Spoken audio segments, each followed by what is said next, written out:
Last time, on the Language of Magic, you guys approached the city of Hagstooth on your overall journey to find these magical tomes of the Hereafter. Your benefactor Syl has sent you on this little journey. And as you were approaching the town, you came upon another traveler, a tiefling, a young man who was heading in, also kind of in search for this library. Not on the same quest as you, but seems to be a similar soul heading in. You fell in together pretty quickly. He seemed to become attached to everyone, as they are now all his best friend. Uh, you spent the better part of a day going through the town, talking to the various inhabitants of it. Uh, some of this time was spent inside of an inn with the innkeeper, with their bartender at the nearby Twister Tavern, uh, known as Calamity Jane. You spoke with various patrons of this tavern, as well as a couple of other visitors. A group that you were able to recognize pretty quickly as a rival group by one of Syl's competition, so to speak. Four older ladies, one of which took an immediate shine to Tango and was very happy to have him sit with her, sit next to her, sit very close to her. Uh, Simon peered into her mind a little bit and might not sleep well for a while. They got a little bit of information from you as to where to go to speak to Madam Maven, and they were off, potentially having a bit of a head start from you. Uh, we'll say that you guys do know that they came back to town early in the morning. Uh, you spent the night in the inn. Nothing really happened to you. It was a fantastic seaside suites inn where your rooms were nothing more than a very small hallway with a hole in the floor and a oh so comfortable mattress.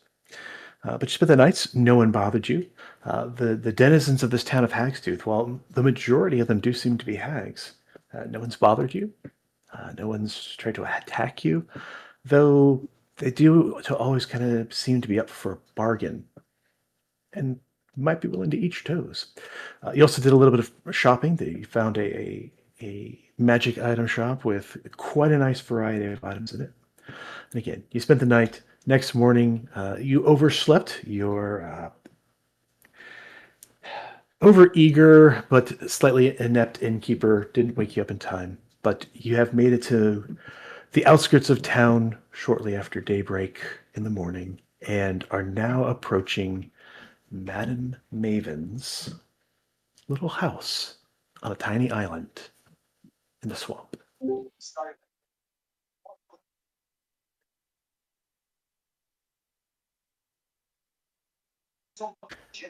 And we'll pick it off here as you guys are approaching Madam Maven's home. What do you guys wish to do? Can't believe it. We got the whole gang here. Holy crap. Well, I say we go in and knock. Shall we go? Yeah. Let's do it.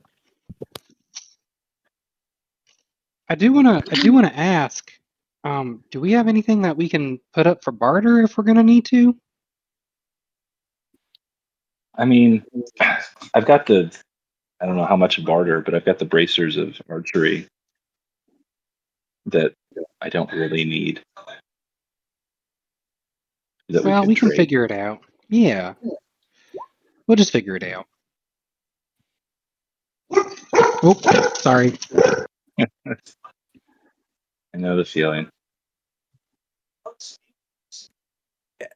You approach the house and you hear a very slight amount of motion coming from inside. You hear the sounds of the swamp, crickets and frogs and so forth, little bugs buzzing about. But nothing stands out about this other than the fact that it's a crooked little house in the swamp. I am curious, who would be approaching first?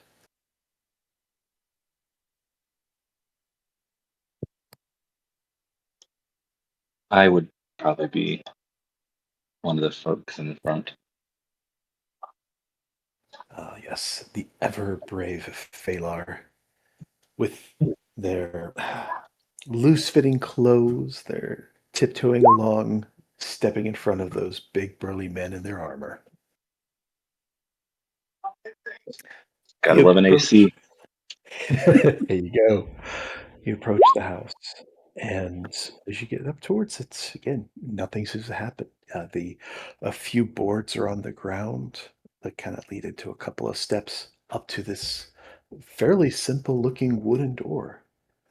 As you take the slightest bit of steps on them, a little bit of a creak in there. What do you do at the door?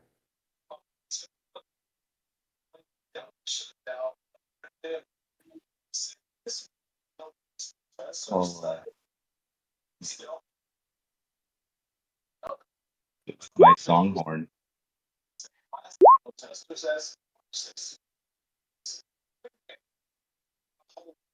and knock. Okay. You knock on the door. You hear movement inside the house as footfalls, boom, boom, boom, boom. Fairly heavy footfalls come moving towards the door very, very quickly. The door swings open, and this huge face, appears essentially right in front of you. Darkness behind it. It's a fairly pale-skinned face, from what you can tell. It's probably on a head about twice the size of yours. A very long nose sticking out. It comes within just an inch of your face. And it's absolutely horrific. It's covered in some white, goopy, half-dripping paste as these dark, beady eyes staring right into yours. The moment you see that, what do you do?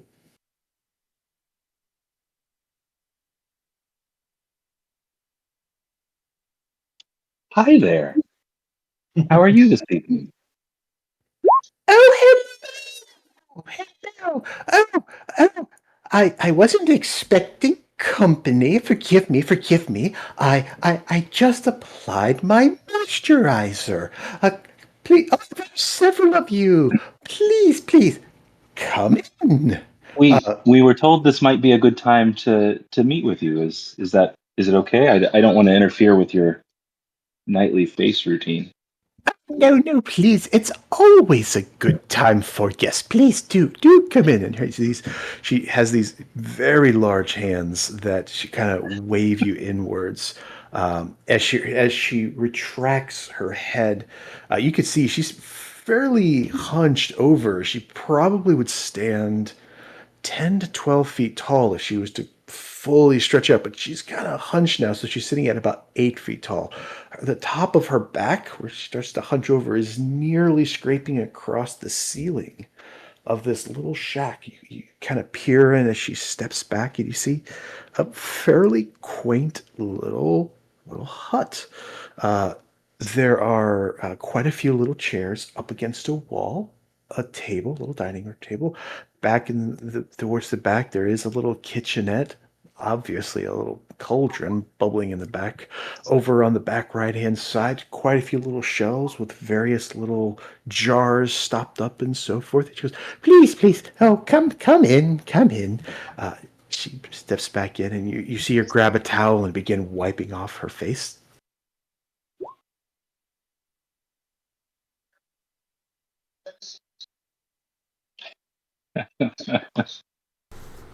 Did the old ladies give you that cream? Oh, one of the ladies does make this for me. It is my recipe, but I gave it away, and now she was so kind enough to make it for me and brings me supplies from time to time. Oh, so you know them well. Okay. I'm surprised they didn't mention that we'd be coming by to visit.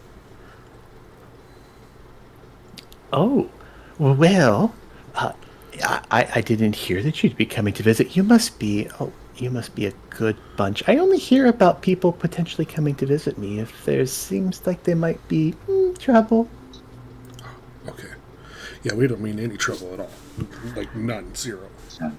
No trouble. Oh, excellent, excellent. Oh, here. Please, everybody, sit down. She kind of waves a hand forward, kind of pulling towards her, and you see all of these little rickety wooden chairs kind of scoot along as if like by a mage hand or a telekinetic type spell, as she kind of lines them up in this small little open area inside of her home, and she goes over and grabs this tiny little stool and walks over with it, clump down on the ground, and she slowly goes around in front of it, and she just very slowly kind of sinks down onto it. She only goes down like a few inches, but she so visitors, friends, tell me, why have you come? Everyone, please, say, why have you come to visit old Maven? These nerds like to read. They heard you have a library.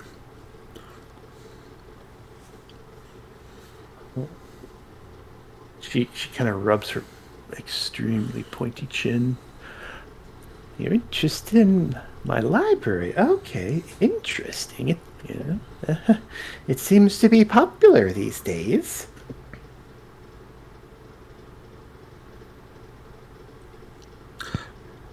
I just give her a smile.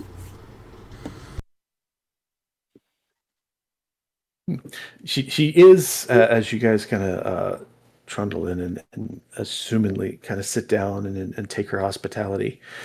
You can tell, even though she's speaking very kindly to you, she has a sharpness to her, and she is looking at each one of you fairly carefully. Takes a little bit of time, kind of studies you, looking you over, without making it feel bad, feel like she's looking you over. But you can, as an adventurer, you can kind of tell she's doing a quick sizing.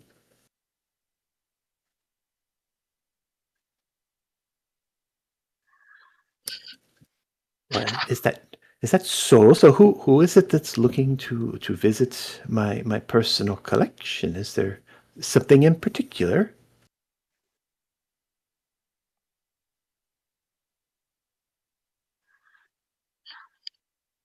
An old story of an adventurer that you wish to have told, perhaps?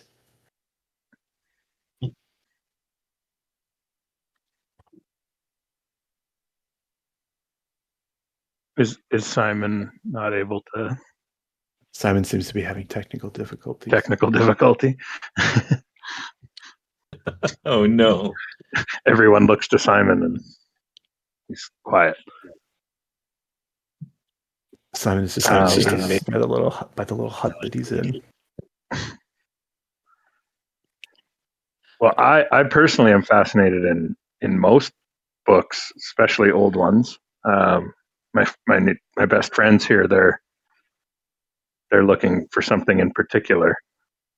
And if I had to guess, you had a couple of visitors last night that were also interested in a particular volume. Oh, why, yes, indeed. There were 4 young ladies that came to visit me last night. The Greenleaf Girls, they called themselves, had a particular book they were interested in. So we worked on a trade, and they seemed amenable to it.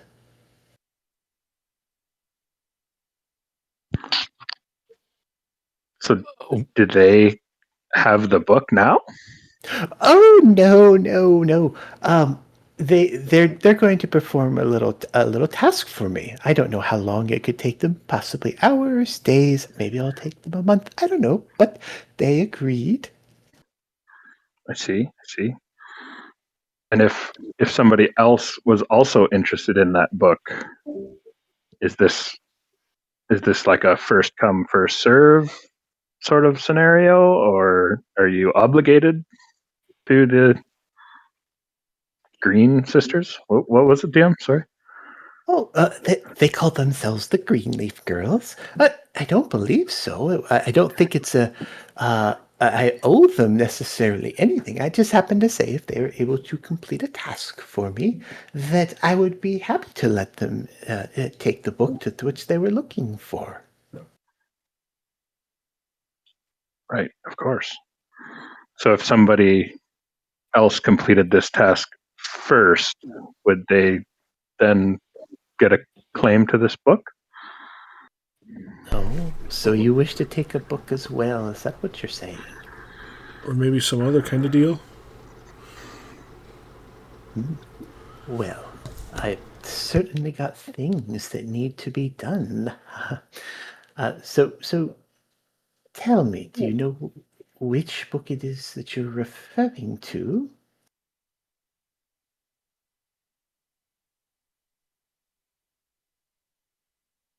Well, again, personally, I'm interested in all books. So I would love to just peruse your library.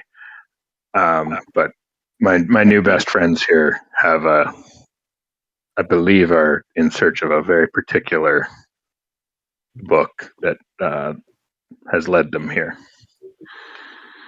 Well, I am building a library of my own, so I love libraries.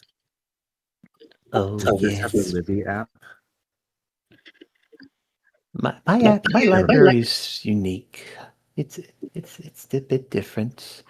It's been a long time since I've really added to the collection. Back in the old days.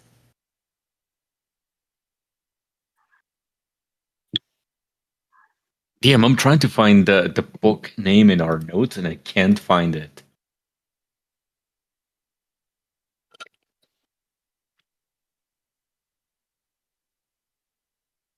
Let's see what has been provided for you. I don't know if we got the names. I only had, like, locations of each of them. Yeah, that's what I thought. That's correct. Though you do have the Nice ballad of identifier for the book. They basically have the publishing company. Gotcha. Homes of the Hereafter. Oh, that's right. Ah, yes, that's the one that the Greenleaf Girls were after. I do believe I have a first edition in there. It's it's a bit of an older book. Its title is The Serpent's Coil. It's a smuggler's guide to the Southern Isles, if I remember correctly.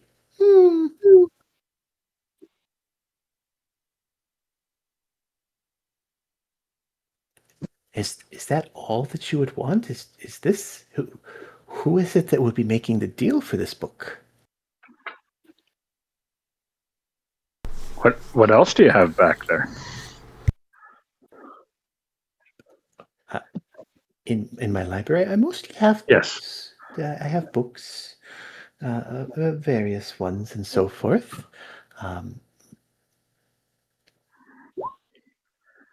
But enough about that. Let's not talk about business. How are you all doing? Did you stay in the town? It sounds like you did from what you told me.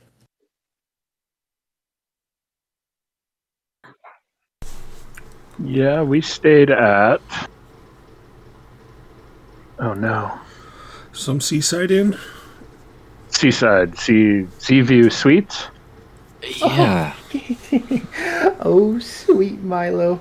Oh, the ladies love having him in town. He's a sweet darling. No, it's not.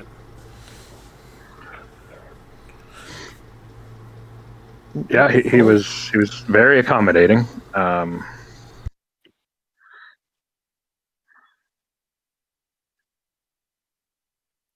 And that this is good, and obviously you must be good apples, as none of you little puppets were told on. I had no idea that you'd be coming.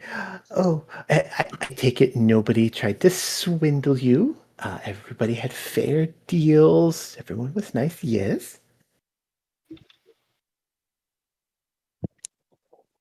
Hey, can you hear me? Hear you. Oh, finally! Hey, had to switch to my phone and use my AirPods. My computer headset's not working anymore. I'm so sorry, y'all. No, you're good. Happens. It's okay, Simon. It was great. Everyone like turned to look at you, hoping you would speak up, and it was that moment when you got distracted. You stonewalled us. Like, It's just my luck. I'm so sorry. I have no idea what was said either. Like we got to the last thing I heard was she opened the door with a white mask on. The quick recap is that she invited you all in, provided seats for you all. She has confirmed that she has a library, that she has a book that she'd be looking for, and that a group of young ladies known as the Greenleaf Girls is also seeking this book.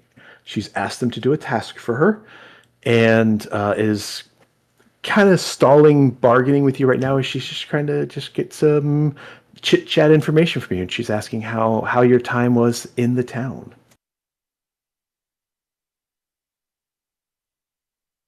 I have mixed feelings.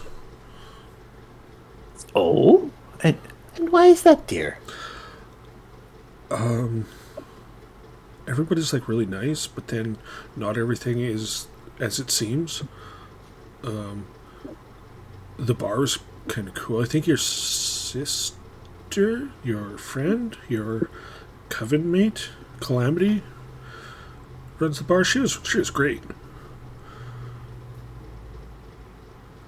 Nods as you say that. Oh, good. Yes, she does take care of the tavern there. She's a sweetie, absolutely. And we also met like Booger and Fart or something like that run a store. I'll have to call them that next time I see them. They'll love it. They were both really nice. Well, good. You know, Yeah, I like this town a lot. It reminds me a little bit of home, but not really. I don't know if that made sense. oh, as long as it makes sense to you, that's all that matters. Well, when we have visitors in the town and I get a chance to speak to them, especially when they're a good lot like yourself, I like to make sure that the girls are being friendly and remembering to be nice.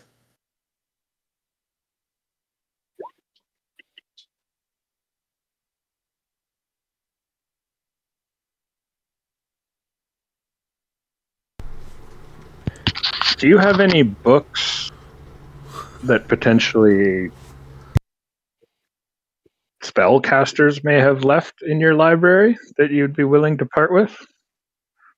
Oh, I I likely have a few wizard tomes in there. Yes, a few wizards too. Wait, you have wizards in your library? Oh, well, parts of them. Are they newts? No, it's just their memories.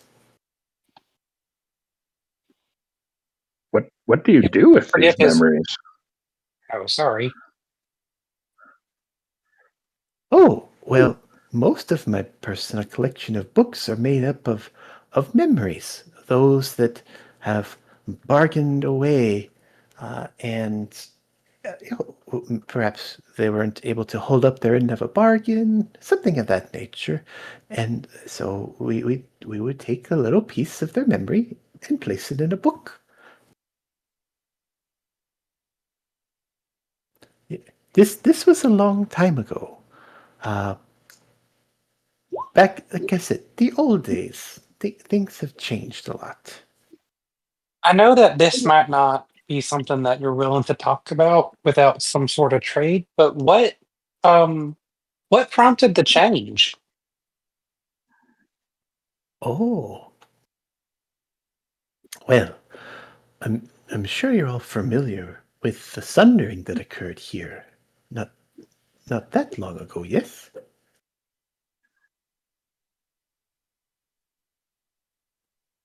Large parts of the ground were swallowed by the sea. Land was split, towns lost. Many of my sisters, their sisters, were lost at that sundering. At the last divide. When that happened, uh, well, being as I was one of the more elder in the area, uh, those sisters that maybe either lost all of their coven or some of it looked for a place to go, and they kind of found their way to me. I I So, I oh yes. sorry, I'm just really curious. So, forgive me for asking what might be a really rude question. And if it is, I greatly apologize. But essentially, are you the only reason that they are behaving the way they are and not giving into the stories of old? I'd like to think not. You see, when they started to come together, they started to get a little snippy with each other and saying, "Oh, we'll be the ones that join this coven or that." And I, I I had just this little change of heart, and I said, "Hey, why don't we all work together? We'll make a new kind of coven." And I learned something very important. I learned that it really doesn't take much more effort to be nice than it takes to not be nice. And so I've tried to instill that in the ladies that join us, the people in the town, and I'm hoping that, well, it's a top-down approach type management where I try to have a just trickle down the happiness, and hopefully it fills all of them with happiness as well, and they all feel the same way. I haven't had much pushback, at least not since at the very beginning, but for years now it's gone very well. So I hope that they would be happy and nice without me standing over their shoulders anymore. Think you have to worry too much about that. They all seem really, really kind. And also, they had nothing but like glowing things to say about you. Oh, they're sweet young ladies.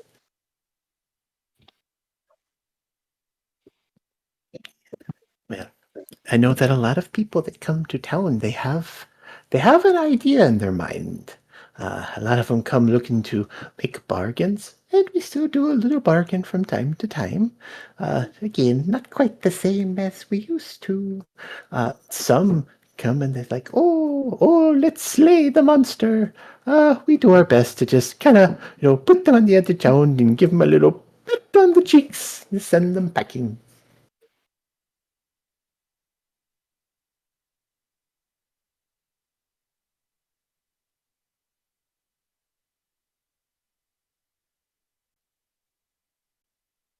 Also, Darren, I have a question for you while we're chatting.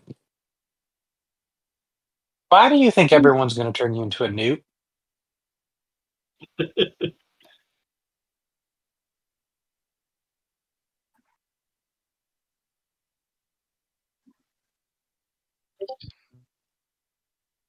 Oh no! He just, sorry, he gets like this sometimes. He'll just get like 1,000 yard stare. We'll just let him be. She gets real close and looks at him. Oh, okay. Well,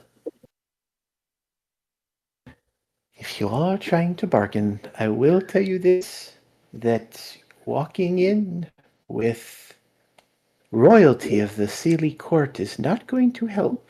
I don't bargain the same way I used to. Well, that's totally fine. I'd rather be able to bargain based on our actions instead of who we are. Action's perfect. Oh, you all look so big and strong, or pretty and lithe, or smart and capable. This is just perfect. I definitely have a task that I'd like to ask of you. It's a very big task. It's very important, but I consider my books to be very important to me too.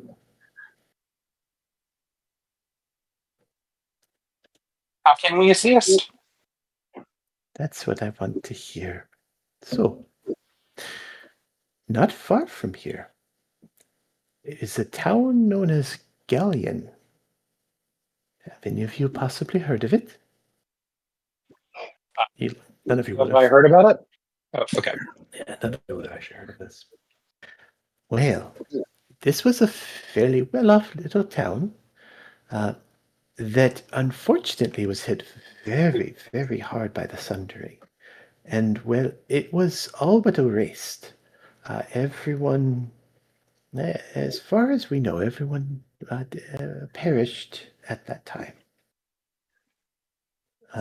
It's not too far, roughly about 10 miles from us, and it's just sort of sat there, empty. Well, things have been changing. About a year ago, we got reports that some undead were starting to show up in the town. Little skeleton here, little zombie there. It wasn't a big deal. Well, that's changed. Those undead, their numbers have been growing. In the past year, they've grown from tens to hundreds to maybe 1,000.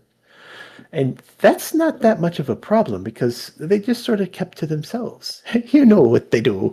And she kind of straightens herself a little bit and she's like, oh, that's what they do. And we could just walk right through the town if we needed to. No problems. They didn't really bother us. But about a month ago, that all changed. The undead there, they've gotten ornery, mean. They've been attacking our girls, our ladies. Sometimes they creep out of their little town and will attack us. But also, if we go anywhere near it, they seem to just be very aggressive now. And, well, undead aren't exactly our specialty. So what I'd ask is a wonderfully strong group like yourselves could, well, take care of our little undead neighbors. You see, it could be, well, I hate to say it, but you could just eradicate them, or maybe you find the source of what's causing them, either the source of their creation or why they're so ornery. But if you can do that for us, any of my books is yours.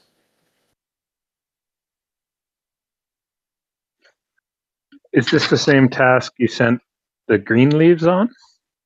No. They didn't look like they would be able to handle that. So I sent them on another task. I would say it is commensurate, though. It's probably a little more up their alley. Can I ask what it is? I don't think that would be fair. I did make a deal with them, and I don't think that I should just say what they're off doing, just in case. Is it dangerous? A little bit. I think it's interesting that we're dealing with so much undead lately, y'all. Like, we dealt with the undead pirates. We ran into a necromancer. Like, there's a lot of undead going on. I hope it's not a sign of something else. It's probably all connected. Or maybe not. It's just, happy little coincidences. Nothing's ever. Or I guess unhappy. I don't know if it got us to meet our friend and his kitty, so I guess that was a happy thing. True. And so how do we know if this task is complete? Either the undead are eradicated or we know the source? Well, I just would like your guarantee that the town will again be safe if we should ever happen to travel near it. I would I would be willing to trust you. Of course, I'd look deep into your eyes to make sure you were telling the truth. But uh, I would assume ones as yourselves would know when the task is complete. Can I get any kind of read on if she thinks she's sending us to certain death, or kind of like pumping our tires to make us do something that is a terrible, she thinks is a terrible idea for us? You can go ahead and you can roll a an insight on her.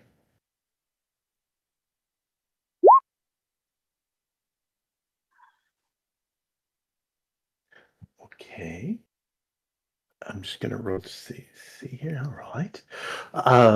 You she seems absolutely friendly. There is no twist in her face. Her words are steady. There's no sign that she is trying to do any kind of manipulation of you other than just, you know, gives you this little task. When she says that she thinks it's appropriate for you, she seems earnest, and as best as you can tell. But at the same time, you are looking at somebody who seems very ancient, very old. So either way, it might be incredibly hard to tell.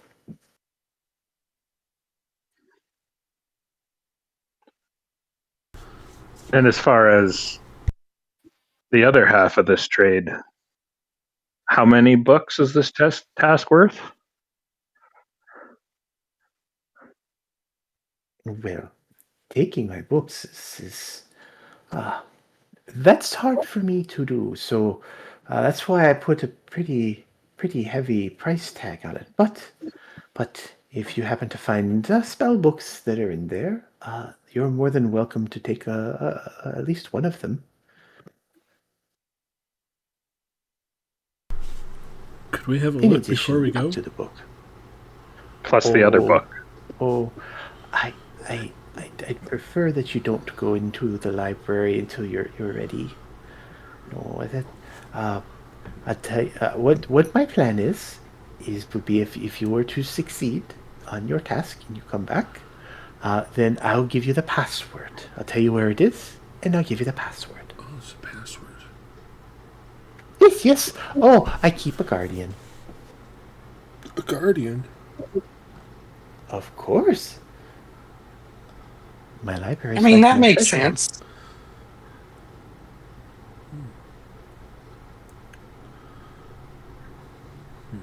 It does make sense. I would have a guardian if I could afford one, and We had a almost had a library to guardian. guard.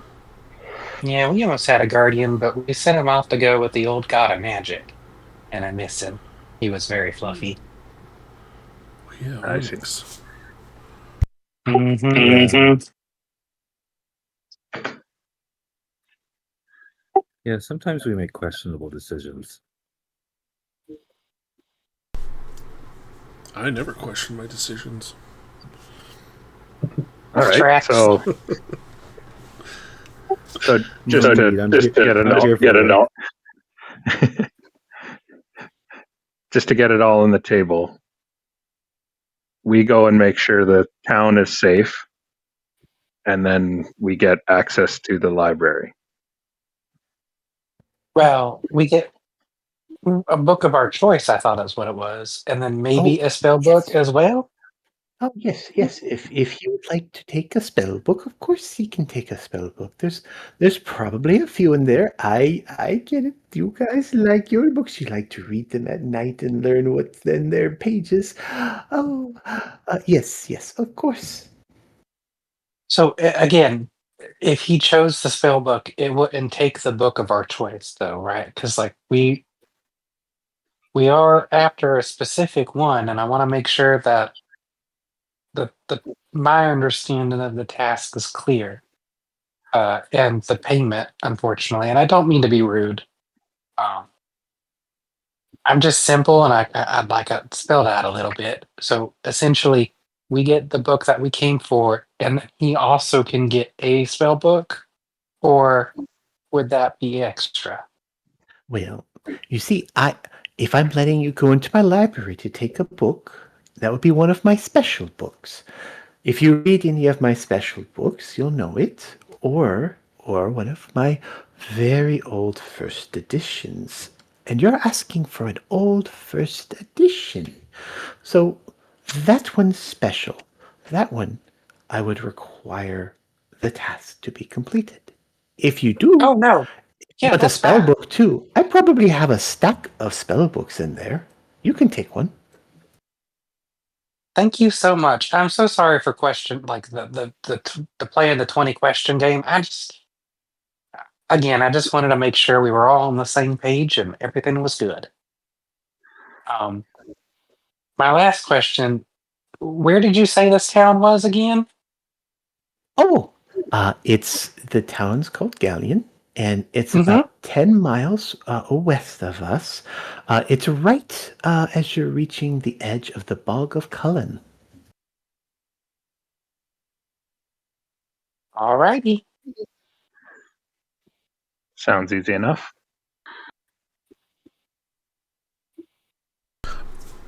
Sorry, I'm also curious about stuff, and we probably have more questions than you're willing to sit around and answer. I've got years to sit around and answer questions. Okay, maybe my friends don't have as much time as I'd like to sit here and ask you questions.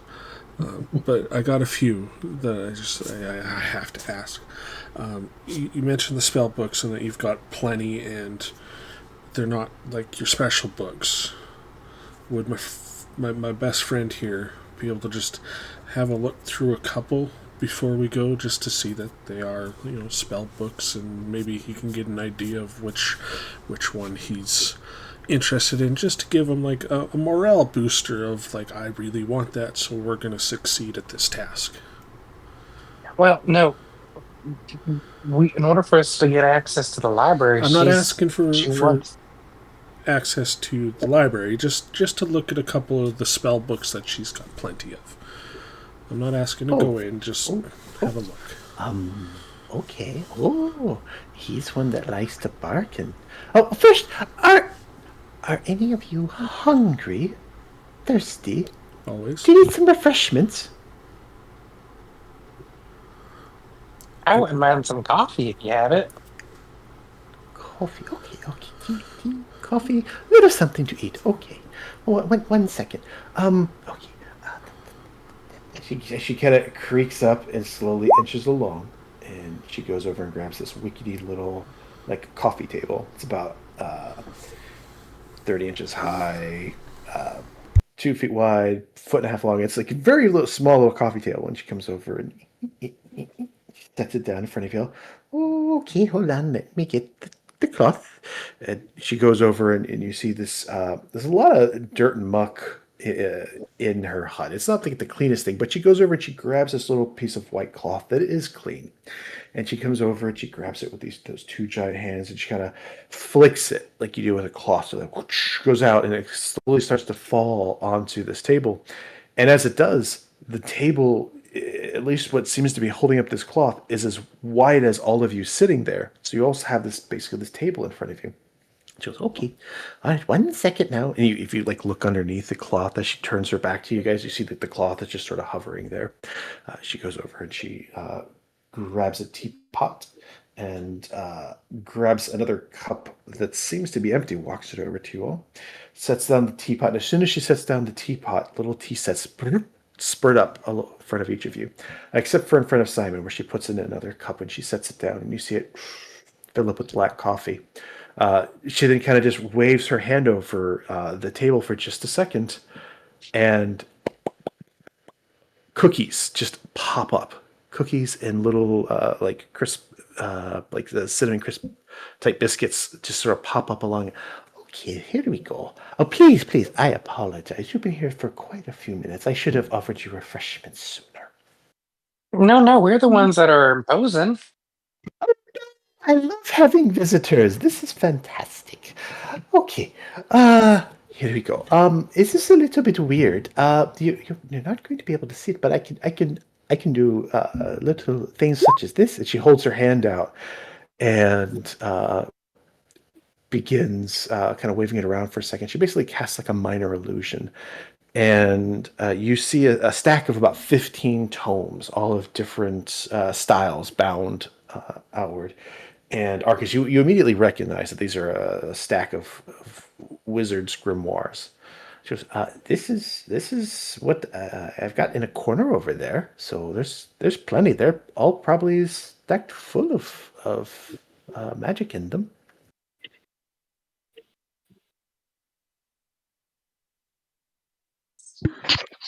Oh wow, that's an impressive stack, I must say.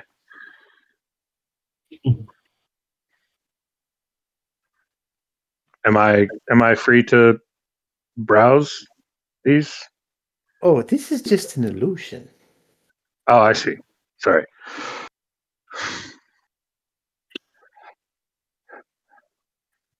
But I've got plenty. I'm sure you'll find something that you want. It's the I'm best I can sure. do. I can show you what it looks like, but I mean, I could show you inside of what one of them if I had ever kind of scanned through it, but it's not going to be too good. As she kind of waves her hand, and that minor illusion shifts a little bit. And she shows you this book, and it kind of opens up, and it like the pages fan by, but you can tell there's text on them, but it's blurry, out of focus. It's you're not able to actually read and know exactly what's in these books, but that's about the best I can do with the illusion. I'm sorry. No, that's great. I I don't know, friends. Do you think we have an accord? I mean, yeah. We can Yeah.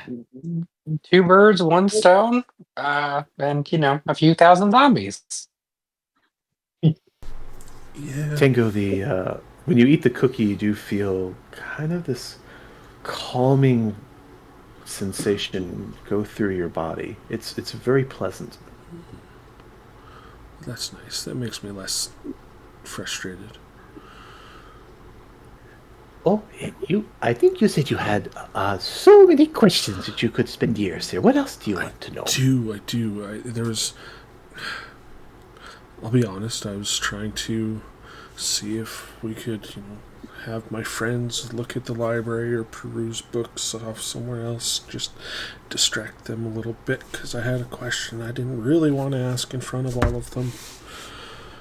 But We can step outside if you want. no, it's fine.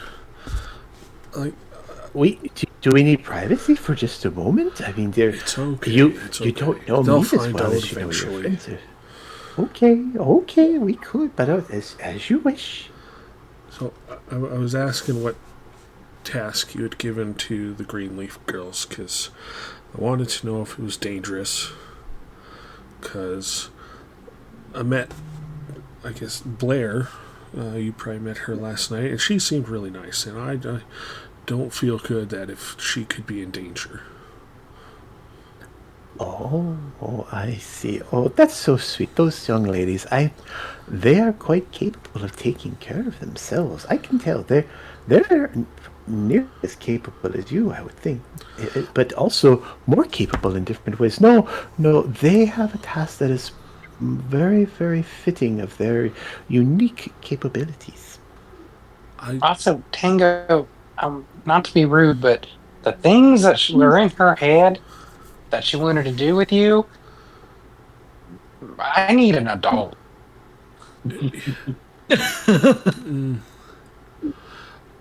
See, I don't know if that's a good thing or a bad thing, or if it's something I want to find out or not want to find out. But Let's just say that it, Simon, well, it's okay. yeah. I kind of try and give you a look, like I'm playing another angle. Okay. Well, you know, you're an adult. I trust you. I'm basically an adult, I guess. I don't know. I'm pretty young, but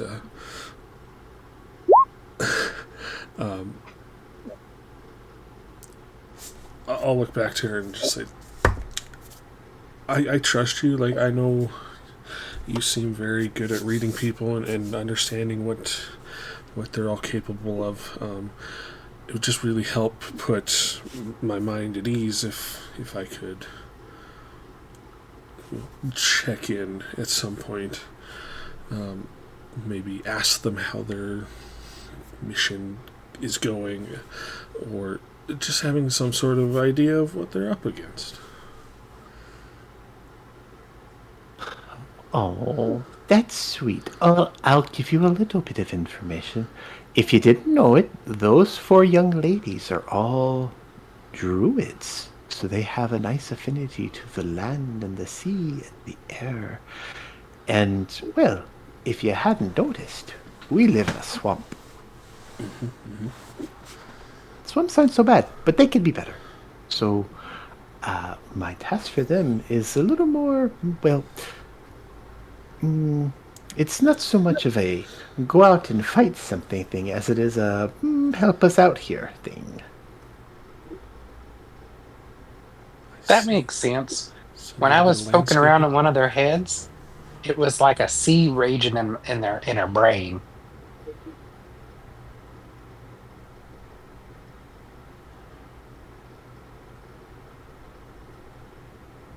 By the way, does anybody else wish to have the cookies, the biscuits? They're very good.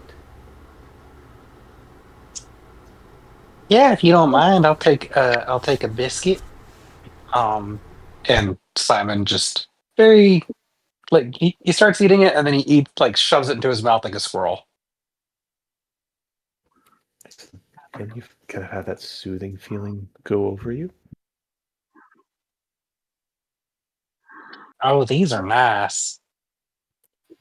I wonder if we can get the recipe for our cook at home. Oh, you're so kind. Well, young man, what else would you like to know? Oh, we met Calamity. We've met you. You've both been lovely. And correct me if I'm wrong, but from the stories I've heard, that covens are usually a trio. Well, yes, that's why we're trying something new here. We are all basically one big family. Kevin, the way I like to think of it is instead of forming a coven, we've formed a community. Oh, okay, I see. That's awesome. That's really interesting. Oh, is that different from a coven? Well, like you said, he's very knowledgeable. A coven is typically made up of 3 hags who may or may not like each other, but they form a coven to solidify their their, their power, usually for survivability.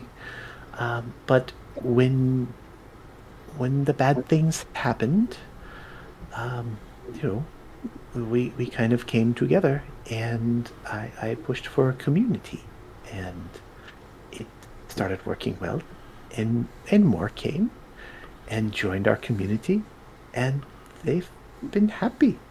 So, like I said, we're gonna try to be nice. I'll be nice, and hopefully it trickles down, and they're nice too.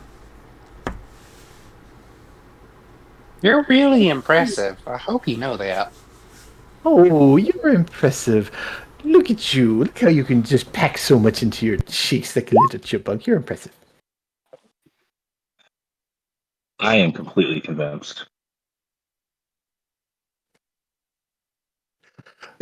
Yeah, she's hard to read, but I mean, you've got nothing that tells you whether she's being forthright or dishonest. Yeah, it's almost frustrating how difficult it is to read her.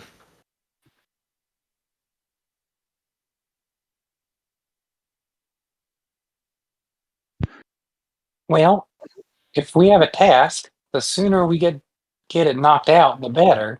I think we should go ahead and head on down there. And it is a bit of a race. Yeah. I don't have much to pay you in for your kindness and hospitality, but I do have a scale from the Answer Dragon. I got a few of these things, but I'll give you one of his scales if you'd like. Oh, that's very sweet. You're trying to give this to me. Yes, I'm not bartering for it. It's more of a thank you for the sweets and the coffee.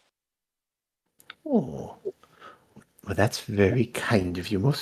Most of the people like you guys, I know the adventuring type, they come in and they're like, "Oh, I want to have great power. Here, I wish to offer you this. I wish to offer you that." And I don't do the deals like that anymore. I do deals that are to help the girls, right? So it's very, very kind of you to just offer that as you did.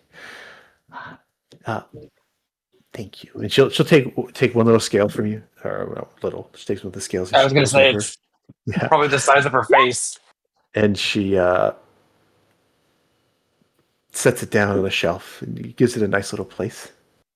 Where do you keep those? Holy shit! I had no idea they were so big. Right? You know, we don't got to ask questions. I don't think I want to know. Hey, people gotta have their secrets. I get it. I get it. I have Fun two to more have. of these things. I don't know what I was going to do with them. I think I just wanted them because they were shiny. And I think you might like the shiny things, which is why I offered it. But who's up for figuring out what's got the undead all up in an uproar? One more question. Sorry. Just because Don't apologize. I just realized she just mentioned it, that this Galion is about 10 miles west at the edge of the bog of Cullen. Simon, one of our other targets, the one that's unknown, the seventh one, we only got that riddle that said a head sits underwater in the bog of Cullen, formerly Shannon Estuary. Do you know anything about that? What that might mean? Shannon Estuary was another town that was devastated when the sundering in the area happened. If you continue past Galion for about another 10 to 15 miles, you'll be in the bog at that point, and you'll find the ruins of Shannon Estuary in there. Awesome. If we complete the task, would you be adverse to me reaching out to you through the send spell to let you know? And then would you put the book that you request on hold until we get back and not provide it to the girls if we complete our task before them? Oh, you're a sneaky little one. I'm afraid in this case, you'll have to come back and tell me in person. This old noggin's kind of thick to get through in those cases, and she taps her head. That's fair. But don't worry, they have the same thing. Okay. Well, And and to be crystal clear, the way the bargain goes is I'll give you the password so that you can get past the Guardian and into the library. You may choose one book from my special books and first editions, and you may take it with you. And she points to Arcus, and you get to pick one of the spell books that's in there. Take it when you want, it's okay. gotcha.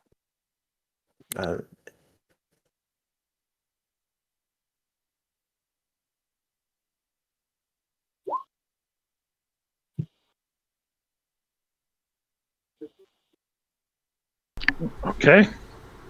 That sounds like a deal to me. Yeah.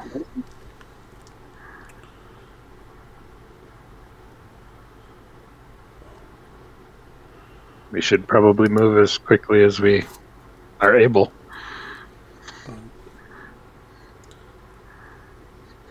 Can we see the library or the guardian from where we are in the room? Oh, well, part of the deal is that I'll tell you where it's at. I I did say that it's a special place for me. So Right. forgive me, but I do have to keep it a little bit close to the chest. I mean, there's always that chance that you'll have that adventuring spirit take over and decide to fight the guardian. Who knows?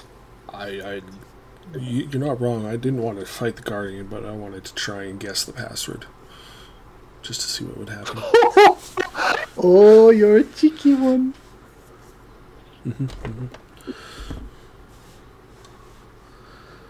Okay. Well, at least he was honest.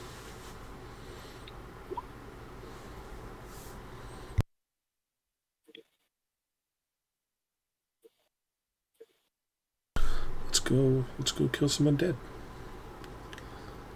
And I'll go ahead and actually, you know what? I can share this summary with you. I'm going to share this entire. There's a bunch of GM notes, but I can share this summary. This is a hint at those. This was the library summary. This is what was provided to you by the Answer Dragon.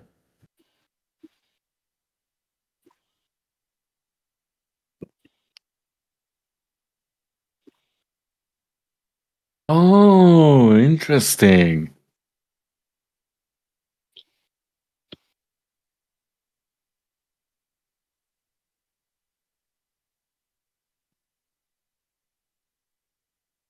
Are Okay, you sure so you guys don't want to visit any longer? I very much am enjoying your company. Would you be adverse after we're done and after, we say goodbye and everything like that? Like when we get the book and we get into your library, like after our task review is done, would you be adverse to keeping up communication with us? Oh, you can stop by for a visit anytime you want. What about a psychic line drop in where I just kind of pop in and see how you're doing? Oh, remember. She taps her head again. It's tough to get through this thick skull. Oh, that's right. Okay. Well, can we write letters and stuff? Oh, sure. Okay. And if you get inside my library, you'll have the address.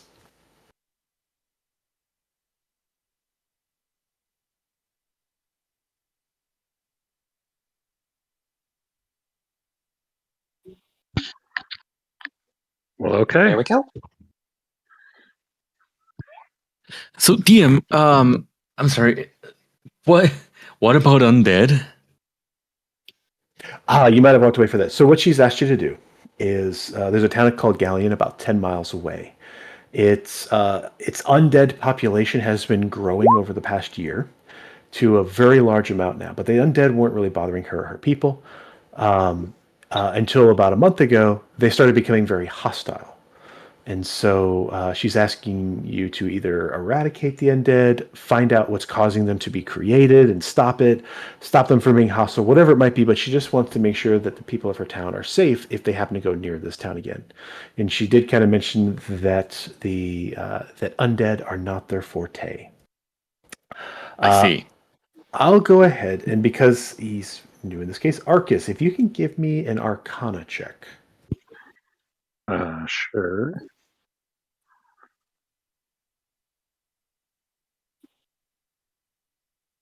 Come on, mouse.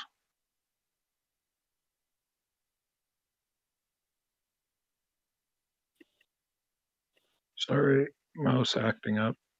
That's okay. Here it comes.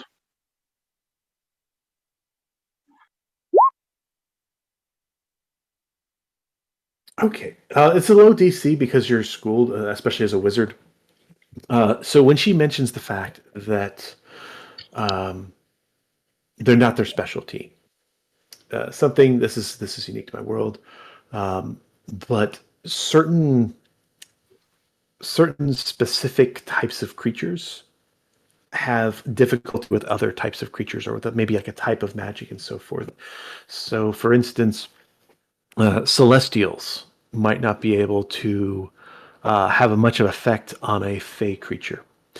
And in this case, Fae have a little bit of a tough time dealing with undead. So when she said that, it would make sense to you that because this is a town of Fae creatures, essentially all the hags are Faes, the undead are going to be a little more difficult for them to deal with, which is why they'd be seeking outside help. Right.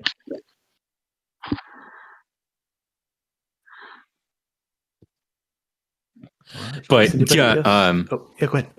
no, I was just gonna say that. Yeah, I had to step away for a call from work, so that's why. But Oh, yeah, you're okay, thank you. buddy. Does anybody else have any questions for Madam Maven? Anything else they'd like to talk with her about? Do you have any books on dance? Oh, well, I'm sure you could have some dance taught to you from some of the books that we've got. Definitely some old bard memories in there.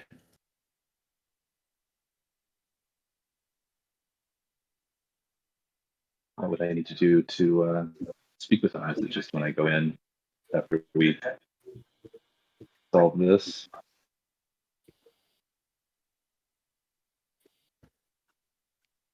I didn't quite catch what you're saying there.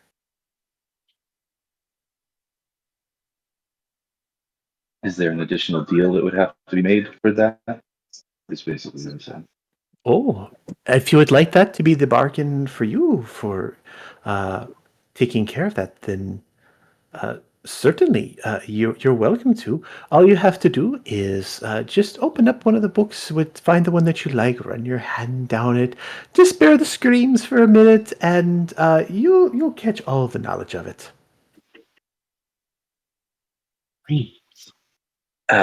Sorry, bear the screams? Oh yes, yes, just the slight ones in your head. Of course, of course. Phalar nods like they know what the hell's going on. All right, good to know. Well, thank you.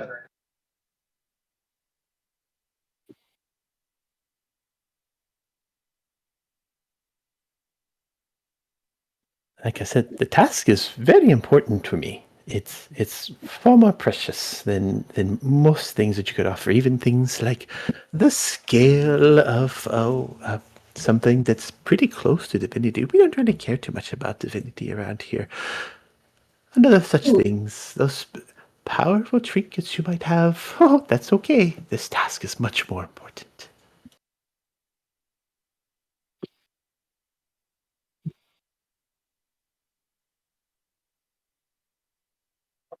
Well, friends, shall we?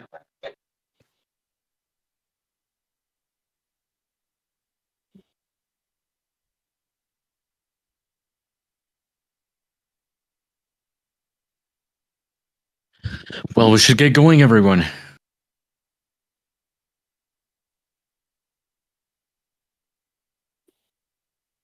Sorry to see you go.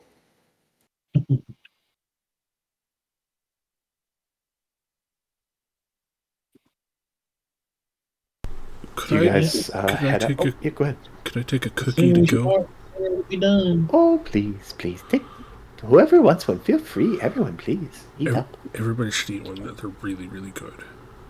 Like, they're good for you. Trust me. You should eat one. If you haven't. I eat one. Yes. I do have a question for you, Parsnip, as we're headed out. Me? Are you a Fey prince? I'm sorry? Are you a Fey royalty? Am I a Who's Fey the what? royalty? Because it's not me. I know Tango and Darren are, popular with the not popular, but they got, you know, fancy families and stuff. But the The ladies of this town seem to give you kind of a deference. Do they? I think they do. I'm pretty well liked, but I don't know about royalty. Okay. Well, she did say something about the, royalty of the Fey courts or something like that. Well, you could ask her. Well, I could ask you. Well, you did, and I don't know. I Okay. don't know. I just grew up in a little village of forest gnomes. We didn't really have any royalty that I was aware of. Okay. Well, that's fine. I'll ask her. Are you referring to me when you're talking about Fey royalty? Oh, no, I'm not talking about any person in here. Just the things you bring in with you. Oh, I really feel like I should give you something. Hold on. She says that to Simon. She goes over and she opens up a drawer and she pulls up these long strings, and you guys see what look like a bunch of shrunken feet, like severed feet dangling by these little twine ropes. And she carefully goes through and takes one, and she carries it over. Oh, here you go. This will help you smelling good. And she offers you this little foot. It's actually about your size, but maybe even slightly smaller. It's like a shriveled foot, and it's got a whole bunch of moss and fungi growing on it, like various different types. And as she gets close to offering it to you, it kind of smells like a combination of jasmine and cinnamon, a little bit of vanilla, and maybe some paprika in there. It's really weird, but it's not bad. And she's offering you an air freshener. Last Thank stand? No, I just wanted to give you something because you gave me something, and I don't feel No. right just taking it. No, wait, I insist. And she looks down at you and with her giant face. She goes, "Are you refusing my gift?" No, ma'am. I was just concerned. It smells so good. Oh, we've I'm a got little plenty. confused about the jasmine and the paprika, but I'm super excited about it. So thank you so much. And I Of take the course. foot. Like, what am I doing? I'll put it in my bag. That was out of character. Um, thank you, thank you, thank you. Mhm, mhm. Well, Tango, feel do you free to think come your back anytime. will do? Tango, do you think your cousin would be upset if I put this in our room? Sorry, I was mildly distracted by how good these cookies were in updating a character sheet. Um, what did you just get that you want to put in your room? I hold out a shrunken foot covered in moss, and it smells really good. I I don't know him that well, but I'm sure that smell is probably better than what he smelled on a pirate ship full of undead. That's fair. Yeah. Thank you so much. Seriously. Did you make this yourself? Oh no! Someone provided me with those two. Another one of the girls. Another one of those young ladies.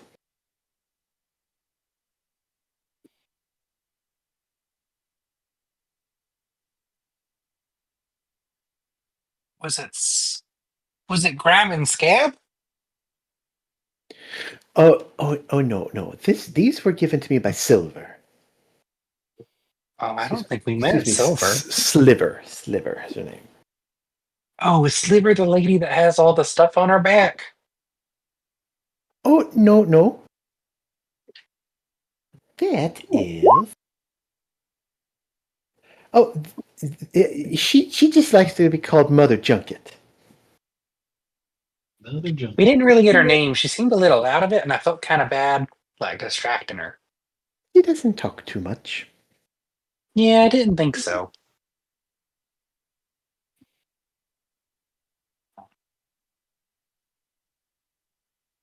Oh no. What Sliver does, she's a seamstress in town. She makes clothing and she mends clothes. She's sweet. She's sweet. Yes, she made these.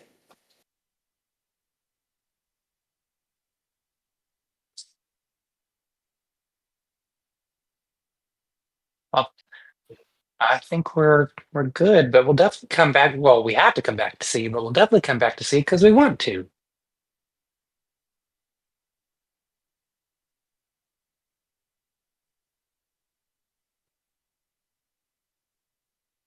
Yeah, I certainly look forward to your visits. Come by anytime. All right, last chance. Anybody have anything for Maven that they wish to speak on? Oh, Darren, he's ready to go. He's terrified. Oh yeah, I asked you, and you kind of went all catatonic on us. Um, but why do you think people are going to turn you into a noob? You haven't seen the things I've seen, Simon. Okay, you're right. That's fair. I don't know your life, or your past, so I think you're safe from being a note. But Li- we'll Listen, build you a terrarium and a little environment for you if you do. thank you. That means a lot to me. See, when I was younger, I I used to have a pet rabbit, and my pet rabbit getting very sick. And one day I come back, and I find a newt instead of my rabbit. And my dad told me that a hag had turned the rabbit into a newt. I think your rabbit died, and your dad replaced it with a newt because he didn't know how to tell you that your rabbit died.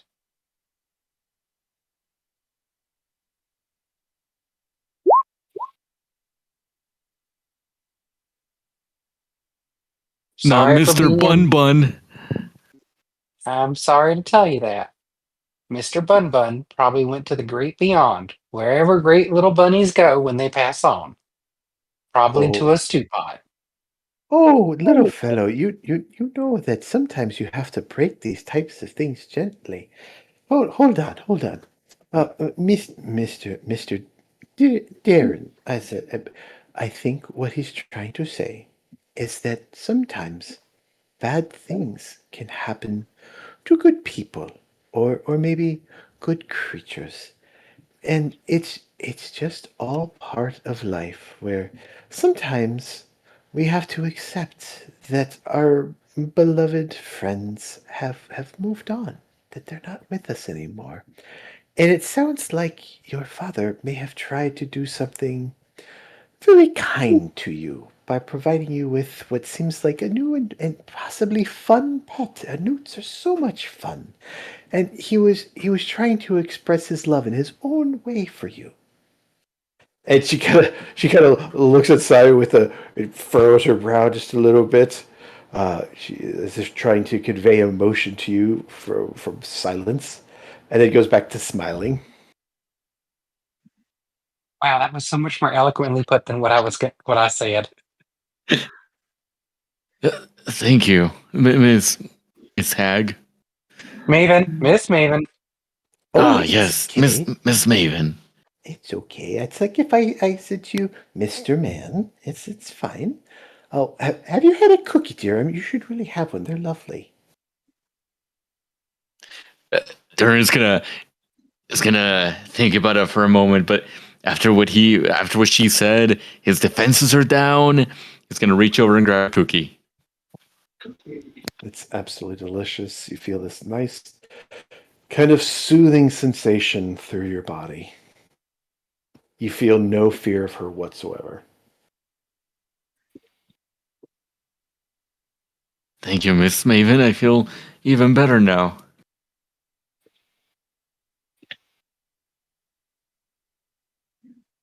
You truly are the bee's knees.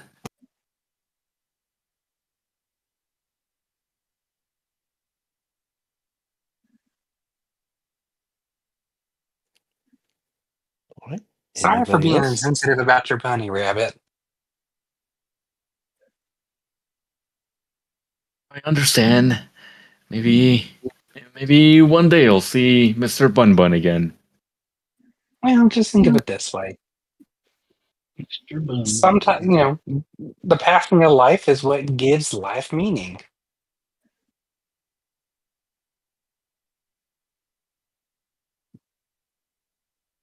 Thank you, Simon. That was really beautiful. Nah, I mean, I can't take credit for it. I think I read it in like a birthday card or something, or like a condolences card, but it seemed really nice. Anything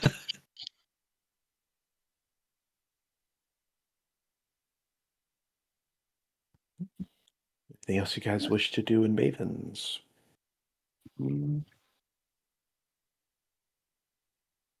She keeps looking back at Tango because he said he had, a tremendous amount of time he wanted to spend there, and seeing if he has any questions or wants to talk to her about anything.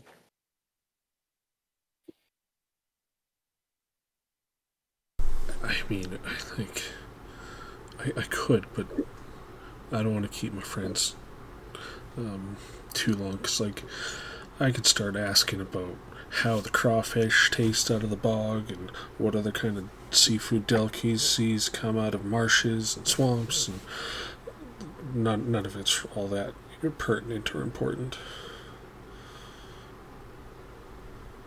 Okay, well, I certainly recommend the catfish.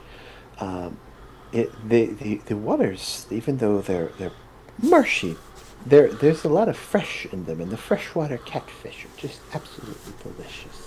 Wonderful. Duly noted. Tango, we can always come back. I mean, we have to, Mm-hmm. but if this is such an important thing for this city, we should go ahead and get ready. I agree. That's why I'm trying to hold my tongue on all the questions that I could ask, and saying we should get a move on. But I think I asked the important ones. Didn't get all the information I was hoping for, but that's okay. Okay, so just to make sure that we have the bargain, she points to Arcus, you're going to take a book, one of the wizard tomes, whichever one you want. Take your pick, and she points to Phalar, you're going to find a book that you like, probably from another bard, their memories, and you're going to absorb their knowledge. And you, as a group, are going to take one of my special books. And you're doing this in exchange for ridding our town of this danger of the undead nearby. We agreed? Any other stipulations? Want to make sure that you think it's fair? No, I think it's plenty fair at this point.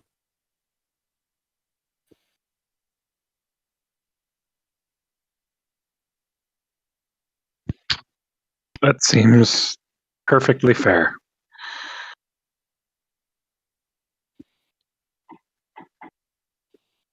Okay. Then done. The deal is made. I wish you the best of luck, please, and thank you for helping my girls. Alrighty. Going to assume you guys start leaving.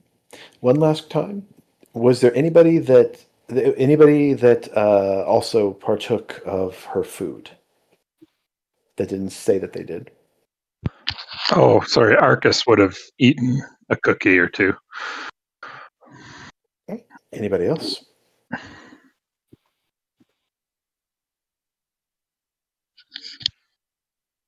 All right. A message individually. Otherwise, Arcus, you gain the benefits of a hero's feast. Okay.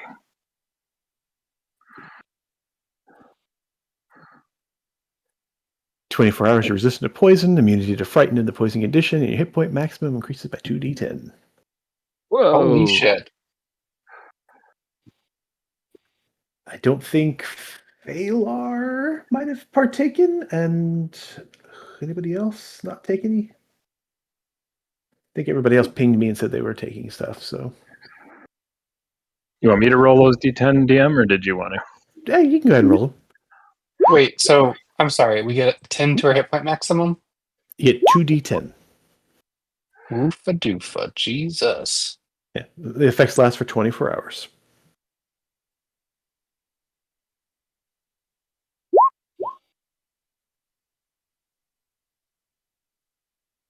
I will take those 9 temp hit points. It's not temp. It's an increased tier maximum for 24 hours.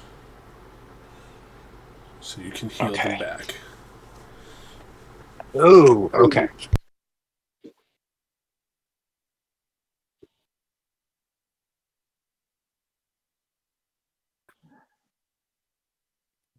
For now, I've placed you back in the town. It doesn't take you long. It's like a 10 to 15 minute little bit of jaunt. Kind of tracking back the way you came from, passing the scary looking tree and the pile of chicken bones and so forth. And you arrive just to the north edge and find yourselves back in town. Guys, I had kind of an idea. I don't know if it's a good idea, but maybe you can tell me. I was trying to get information about the tasks that the Greenleaf Girls have so that maybe we can sabotage them. I don't know that we should do that. I think we're going to have our hands full with our own task. I'm just trying to guarantee that we are successful. Well, I mean, you also have to think, like, their task also is to benefit this town. And I would feel pretty guilty about that. They have a head start on us. Well, that doesn't mean that they're going to win. But it does mean we should be in a hurry. Yeah, we shouldn't spend time trying to I wasn't going to say sabotage everybody. them. I could do a little side mission, but not that I Well, want I to see think we're Blair going to again. need you. Well, you definitely shouldn't be near her again because she was going to tie you up and do things unspeakable.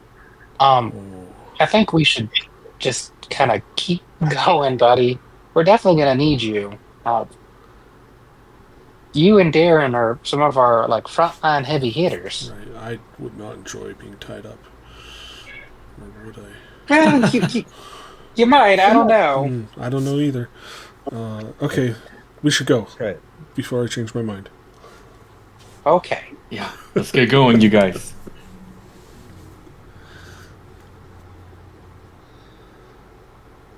All right, you guys, anything in town you wish to do, or are you just going to kind of wave to it, find the path that heads west, and start heading that direction?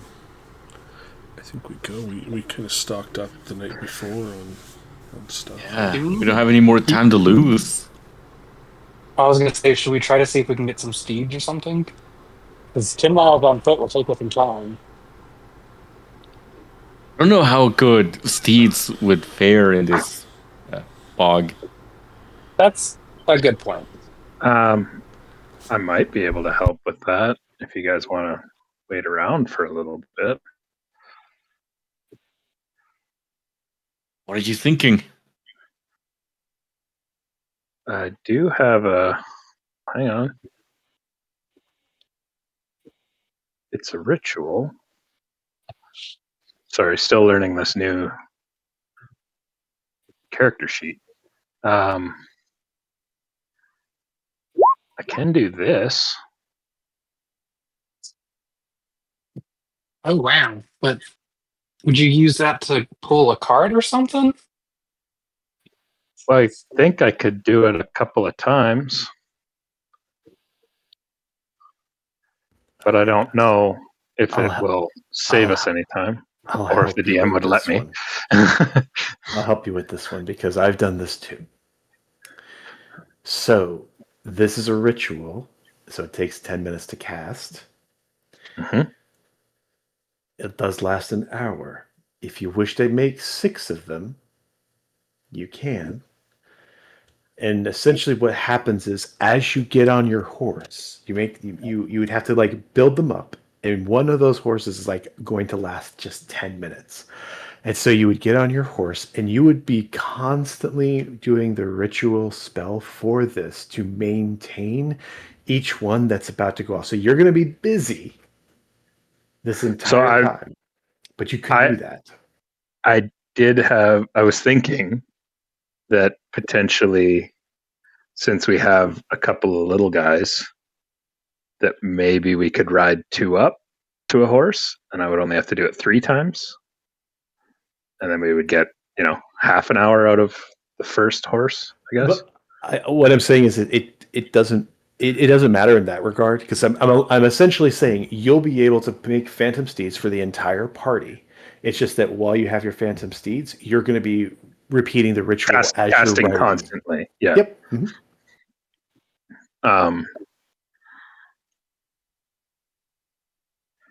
Yeah, I was more sorry. It was more just a thing for speed to get us going. So if I did it, say 3 times, that gives us 3 horses. That's half an hour, and then I would kind of have to do it one more time. But we would get on the road in half an hour. Is what I'm saying making sense, or am I explaining this terribly? I think I'm understanding. I'm trying to give you the best benefit that I can. Sure, if you want to do that, it's supposed to be, I think, one rider per, or at least one medium creature. So I would do the medium, and then maybe like the two small creatures could ride on it. So either way, the point is you can definitely do it. You can work it out with your timing and so forth, and it's going to get you there faster. That's the point. Okay, it would get us there faster. Absolutely. So I can do that if you guys like. I mean, That'd be awesome. Impressive. Right? Giddy up. And then I guess the other thing for clarification, DM, you're okay with me casting a ritual spell while riding a horse?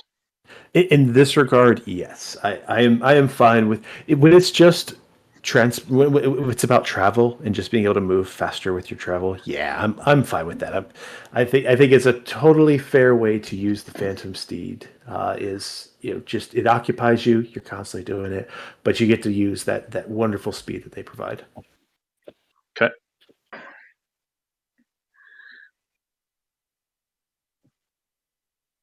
All right. Last chance. Anything else you guys want to do in town as Arcus begins preparing steeds for you to ride out on? I got a question. Why do you keep asking that like we forgot something? Right? I know. I feel like the answer that I need to give you is yes. Wait, I want to talk to everyone.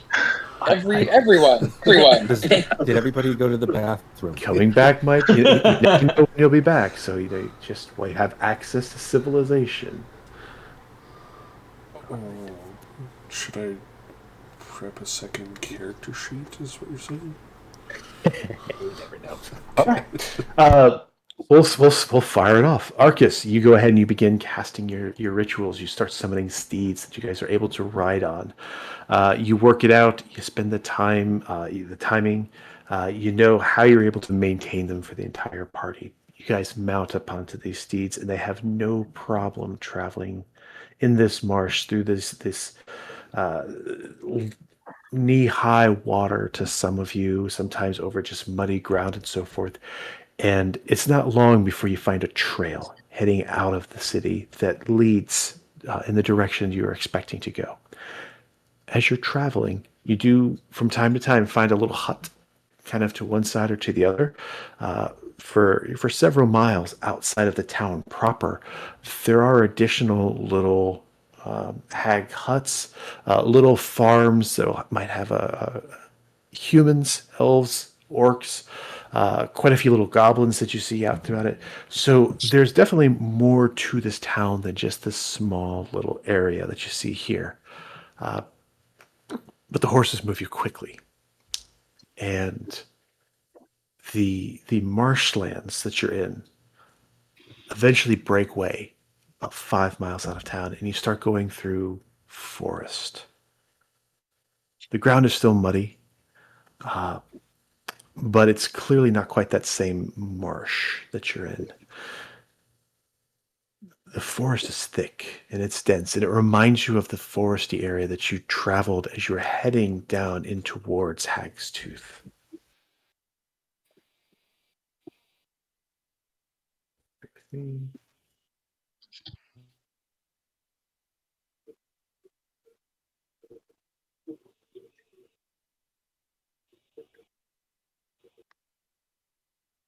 While we're riding, since Parsnip, I'm assuming Parsnip and I are on the same horse. Um,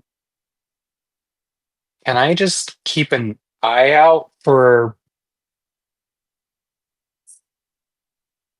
I guess, dangers? I don't know how to word it.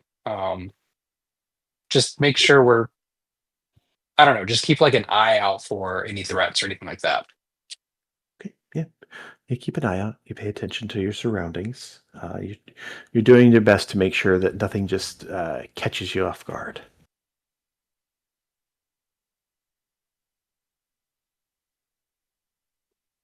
You guys travel. You travel quickly. You follow the path. The horses make quick work of it. It takes maybe a half an hour once you start riding the horses to get where you need to go. The trees overhang again. The light. It's practically noon, and the sun is not really piercing the trees. Not like you would expect. It feels like it's night. It feels like the temperature is going down as you're moving forward towards this inevitable town here. And you hit a patch of forest that feels almost similar to a tunnel, and then the fog begins to roll in, limiting your sight even further. And it's almost, even though they're an illusion, as if it's instinctive, the steeds begin to kind of slow down just a little bit as you start going through dense trees, dark trees, and you see a bit of a light kind of coming from the edge of this trail of trees up in front of you. But it gets quiet. And in the quiet, you hear a sound coming from in front of you.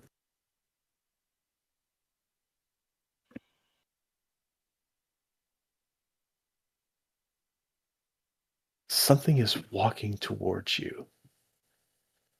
The steady pace. And then cutting through the light, you see a silhouette.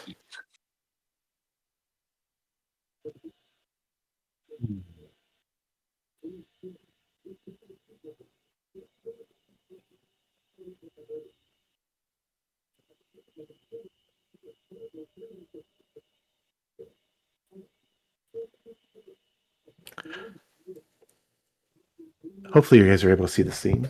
About 100 feet in front of you, as you kind of round the bend,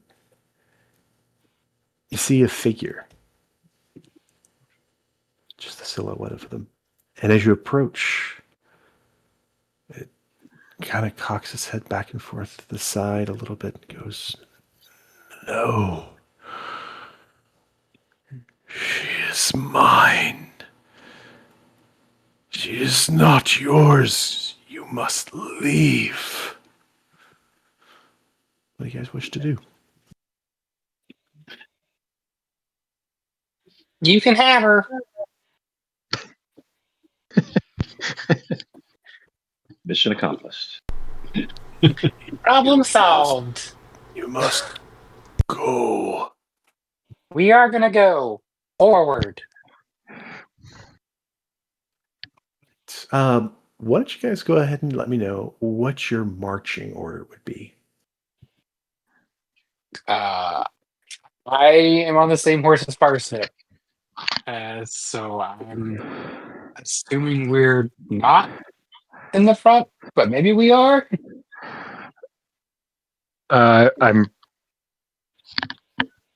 can go anywhere you guys want me to be as Arcus, but I sort of assume I'm in the middle since I'm sort of rejuvenating horses front and back and Mm-hmm.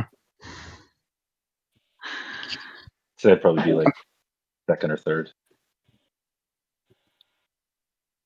Also, we want to make sure you don't fall off, your horse. Would be awkward.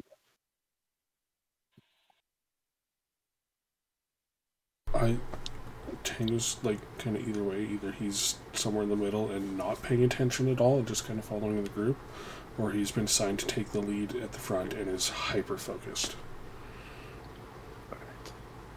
That works. As soon as Simon goes forward with this response to it, this silhouette's like and begins to kind of lean forward towards you all.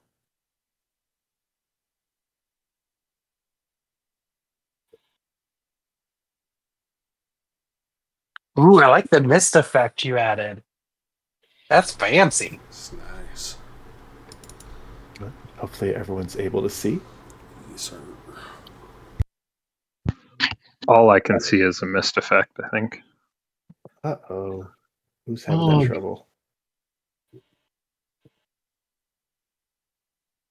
I'm able to see the map in the mist. There we go. Me too. Hold on. Yeah. They're getting fancy here on Roll. There we go. Yeah, really, right? Like, Had to get dang. vision. Like, All right. I mean, I'm good with like just pegs on a grid board, but hey.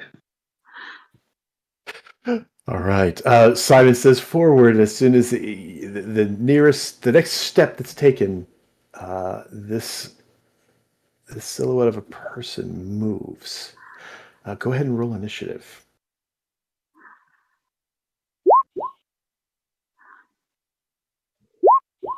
I really gotta stop speaking.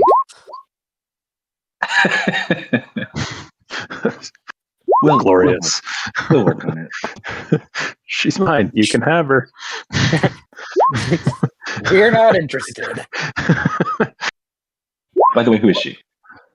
Yeah, well, that's also a question that we should ask, but it's fine.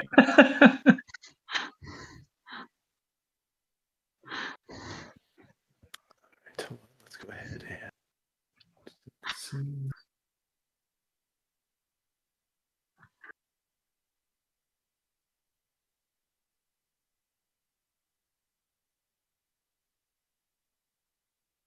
That'll work.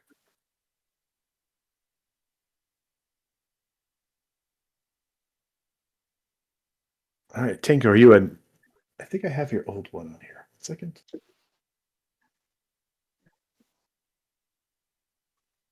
What?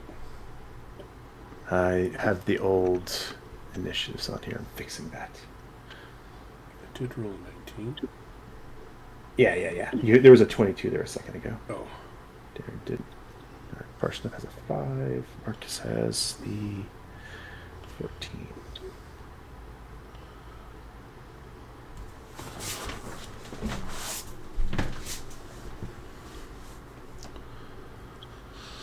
All right, if anyone's on there twice, let me know. All right, you see this creature start to move towards you guys in a hostile way. Tangle, you're up in the front. You're hyper-focused. What do you wish to do? I'm certain he's moving in a hostile way. He kind of let out a groan, and you suddenly see a sword in his hand.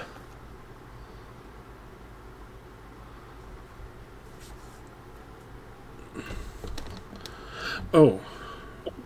I can see his face now. Yeah, as he's moving towards you, you see he's got these two pale blue eyes that seem to have these pale blue tears streaking down his face. Oh, I didn't know the undead could get sad. And I'm going to... Am I still on my steed? Do I have the movement to get there? You are. I'll say that unless it's trained to ride the steed, you're not going to really want to use it in combat, so it would be a free action to kind of hop off of it, and we'll just assume they're over to the side. Unless you want to try riding it and doing animal handle checks. Could I just ride it 10 feet forward so I can hop off and get there in time? Sure, it's fine. Okay. ignore that. Yeah, I'll go rushing up to him. Hop off the steed. Say the sad part about didn't know the undead could cry, and lunge toward him with my greatsword.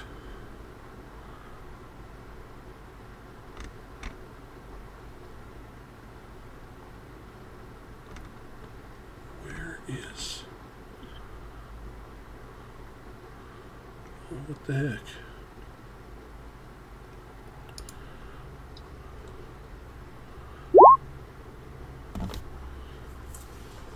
Your first slash comes right towards his chest, and he just kind of leans back out of the way, avoiding it. Then I'll swing again.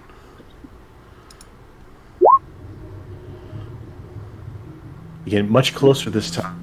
You appear to have grazed him slightly twice now, but you haven't been able to quite land a blow on him as he seems to be kind of dodging your attacks. Okay.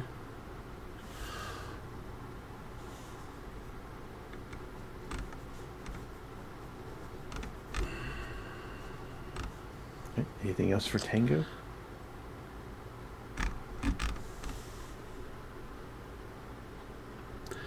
No, I think I'll hold my ground there. All right. I believe it's his turn.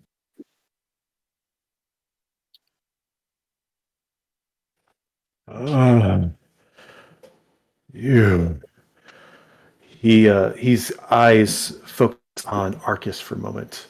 Arcus, if you could give me a charisma saving throw, please. Oh no.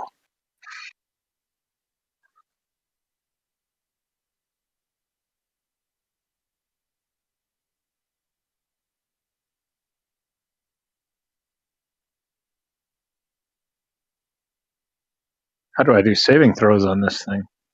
Is there a button? Yeah, there should be either a saving throws area or it's underneath the abilities. Underneath the abilities. So So let's sorry, see, guys. on yours, yeah. So you should have your ability section, and then on the left side is your ability checks, and on the right is the save. So for your charisma, it's like the one on the far right. It's just to the left of your armor class. Oh, save. Right there, right under charisma. That makes a lot of sense. All right, you Tango, you see this creature kind of its eyes focus off in the distance, and Arcus, you feel something try to pull against your person, and Arcus slips into a shadow, and the creature near Tango slips into a shadow, and the two of them exchange positions.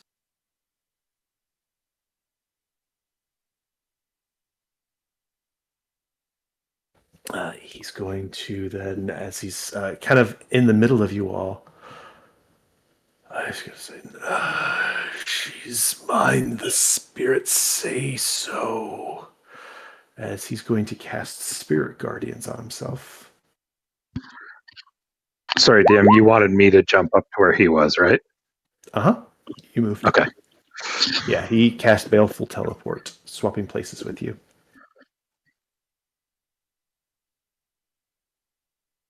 And he begins doing an emanation. All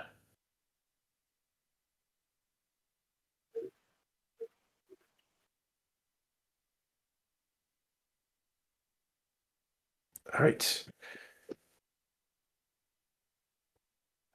That ends his turn. Simon, it's your turn. At the start of your turn, if you could give me a wisdom saving throw, please. Yes, sir.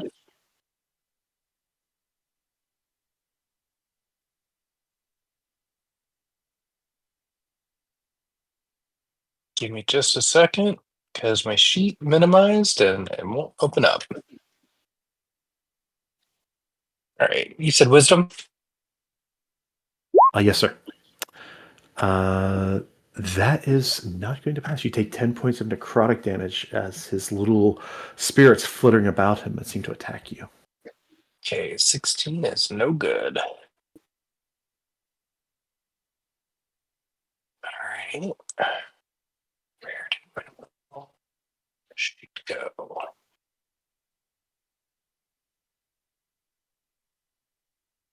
All right.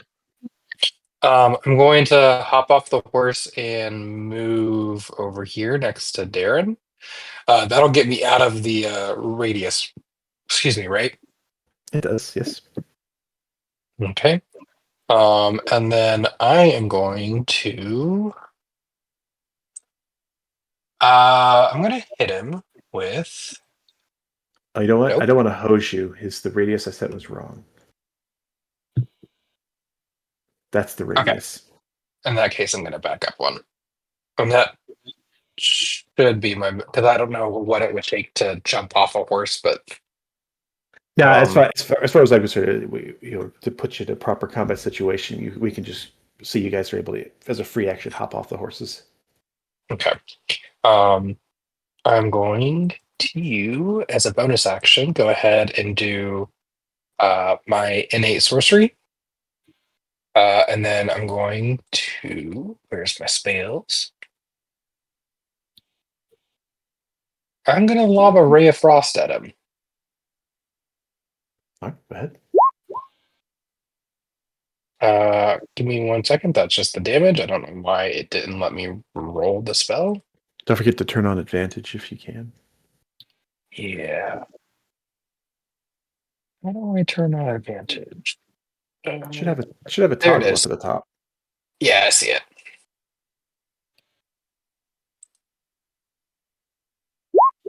There we go. Jesus. Well, there's your critical. There you go.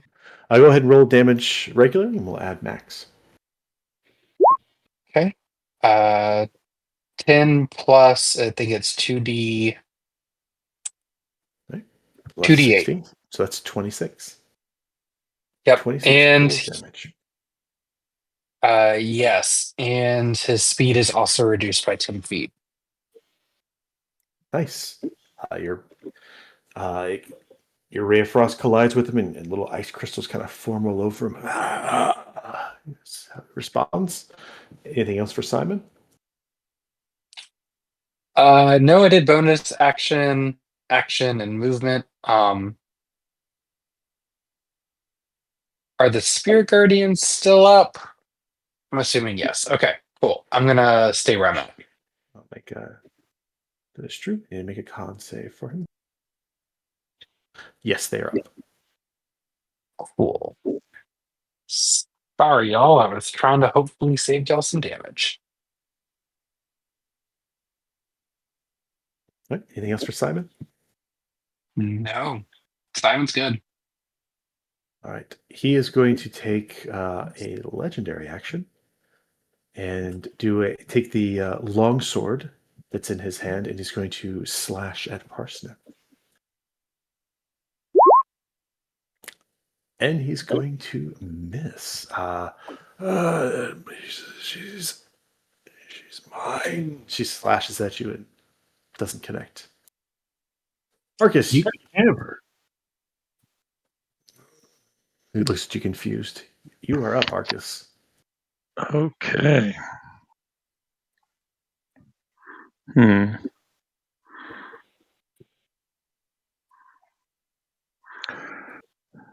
Guys, I don't know how much I can help in this kind of situation, but I'll do my best since you're my best friends, and I will We cast. believe in you.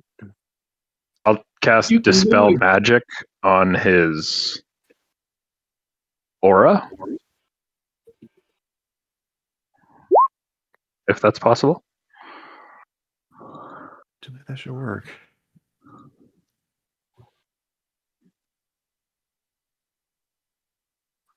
Okay. Magical effect. So as you're casting at third level, go ahead and make an intelligence check. The DC is 14. Yes, sir.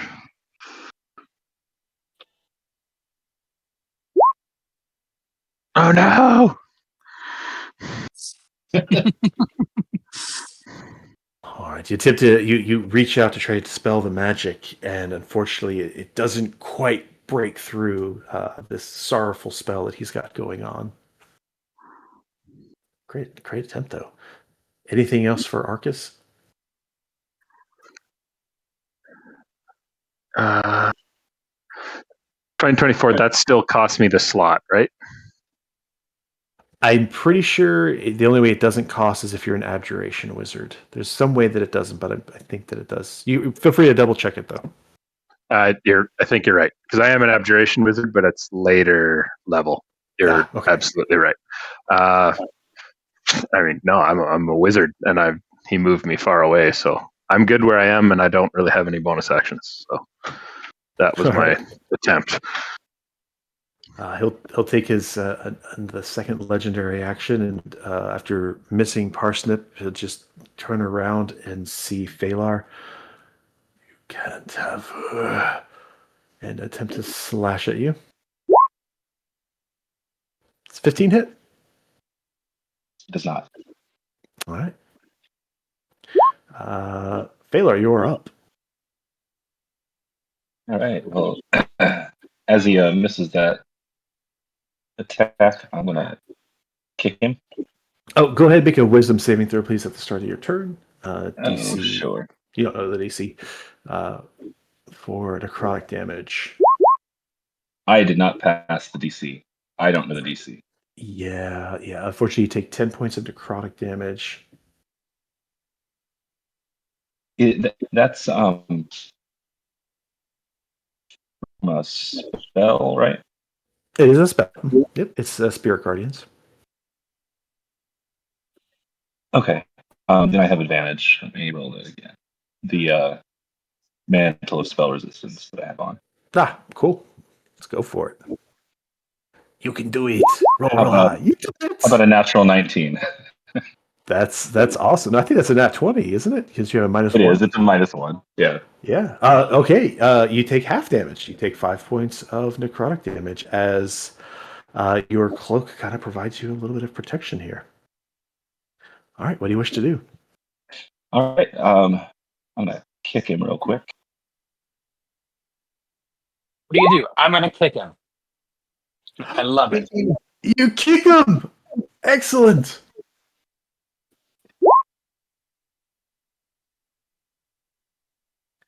Nice, Phalar. Kick him in the face. Was that a nat 20? Yeah, that was a nat 20. Holy shit. The most then- epic kick. 12 points of damage. Since Sweet. that'd be Okay, yeah. right? Okay, and then I'm gonna look to you, Darren, and give you some bardic inspiration. Woo! Darren feels inspired. So he starts like moving his shoulders a little bit with the beat. Nice. And as I do that, I'm gonna kick this guy again. 15's going to miss. You nail him once hard with a kick, but he sees the second one coming and he kind of just slides over to the side out of the way. Okay, I'm gonna try to get out of the Spirit Guardian. All right. He does have his opportunity attack available, so he'll take his sword and kind of slash at you as you move away. 20. Does that hit? Yep. You take 8 points of slashing damage as your sword cuts into you just a bit as you move away, but you're out of the Spirit Guardians. So basically, we traded the exact hit points. Let's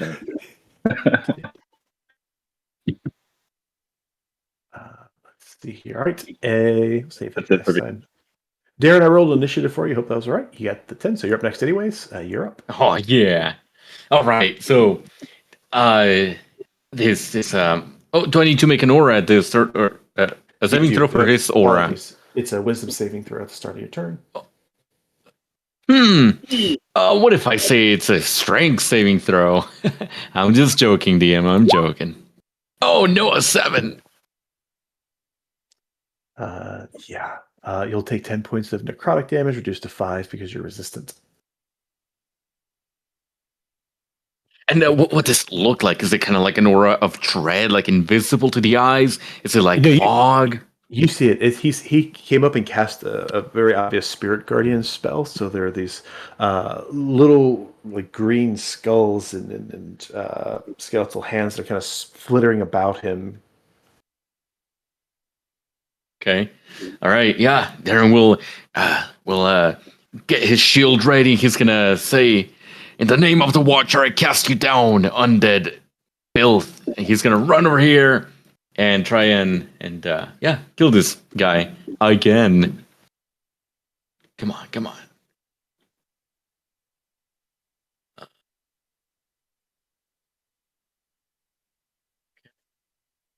Give me a good one, Darren, please.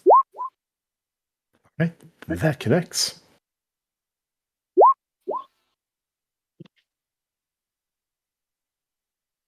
Oh man, that was terrible damage. That was snake eyes. Maybe, I don't know. And I would like to use the topple ability.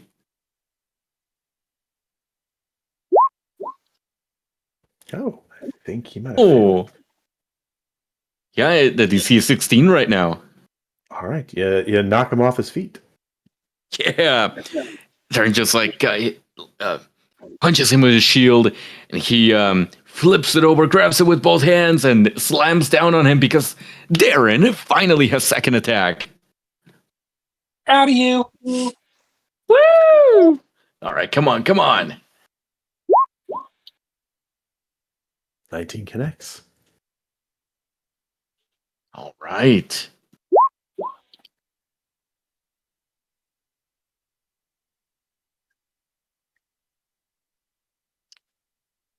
Okay.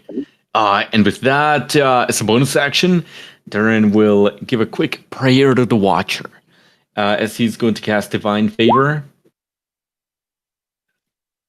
Okay. And he's going to try to he's going to try to kind of not mechanically like step over him, but he's going to be looking down at him, holding out his shield. But yeah, that's his turn. All right. At the end of your turn, he's down there kind of on the ground, and when he fell, he let go of his sword for just a second, and you see that the sword's actually floating in the air, sheathed, just a little bit above him, and he grabs hold of it again, and he's going to try to slash at you at disadvantage.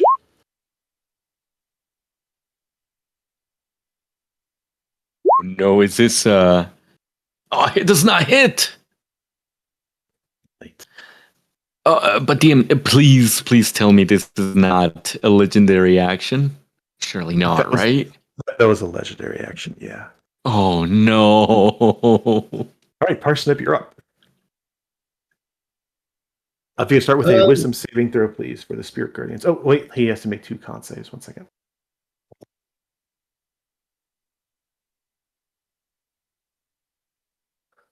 Okay, he did succeed at 21 to 22.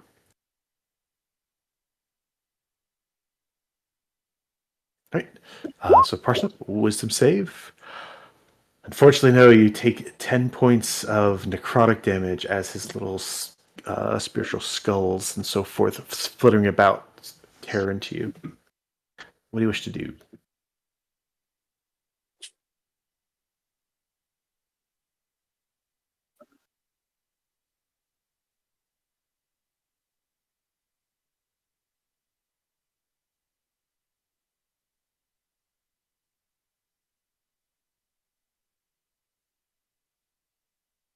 Just keep in mind that the spirit guardians are difficult terrain, so your movement speed is reduced while you're within it.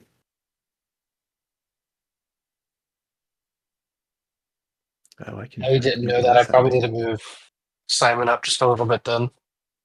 Okay, I thought you were within. Oh, you moved further. I thought you were right outside the edge. So yeah. No, I moved 5 feet further just because I was like, just in safe. This is the first time I've had Spirit Guardians used against me. It's kind of a pain in the ass. Yeah, seriously. Same here. Normally I'm casting it. Right? Not a fan, DM. Not a fan. How dare you use our spells against us? How dare? Next thing you know, we'll have to deal with a fireball. That happened to me a lot in one campaign. It was annoying. Yeah, same. So I will click my heels as free action and say, screw your difficult terrain. I am doubling my movement speed. All right, that's better. And then I will turn around and shoot him. All right, let it loose.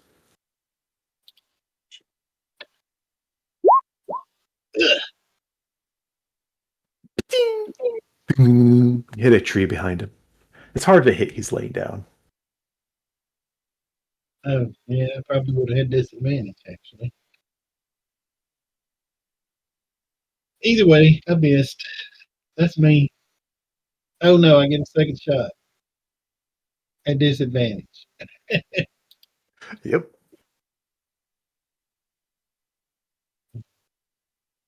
Hey. Pow. You got this parsnip. Just imagine he's a spider, an undead spider.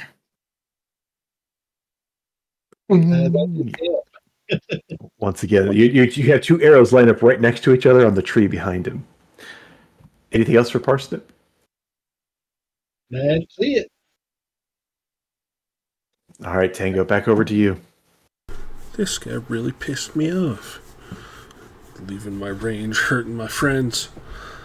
I am going to absolutely destroy this man. So I'm going to go charging my 30 feet here. And then I'm going to action dash for another 30 feet to get right up to him. I will make a wisdom save for you.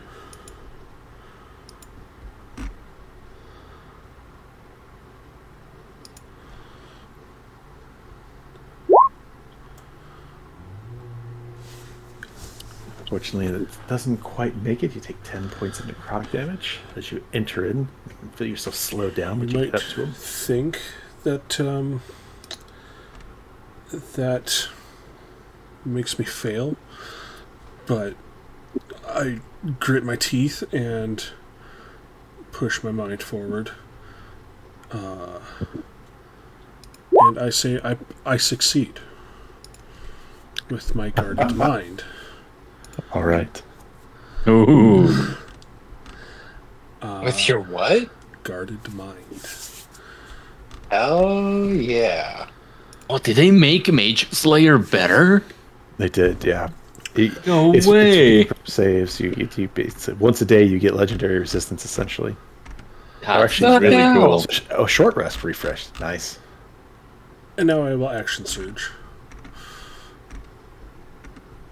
And I'm going to attack this guy twice. At advantage because he is prone. And did it look like he was taking like the full damage from our hits?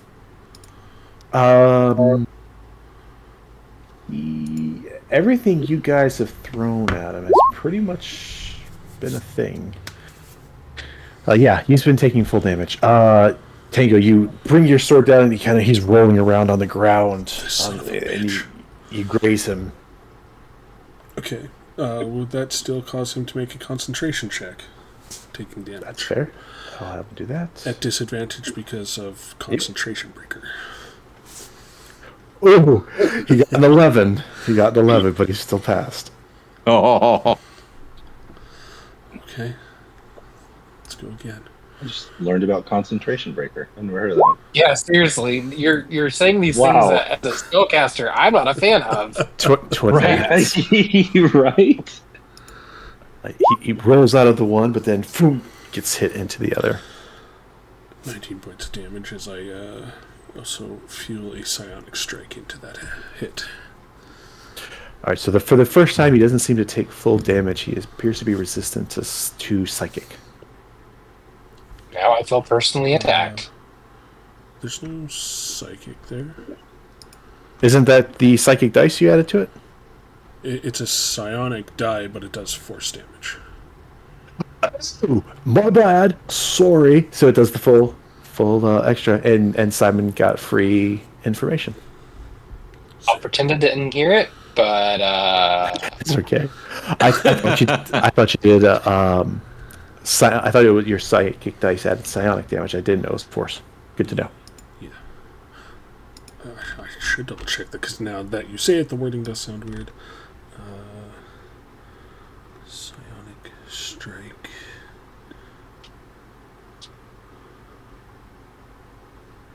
It deals force damage. Yes. Plus my intelligence modifier. Awesome. So that is correct. That was my 2 attacks. And I guess another concentration check at disadvantage to try and make him drop that Spirit Guardians. We got another 11. That son of a gun. Well, I guess that's about all I can do. I don't think I have any bonus actions. So that's me. You gotta go. Gonna take half his movement to stand. Who is scarier for him? You guys are big meanies. He's going to look at Darren, who hit him with radiance.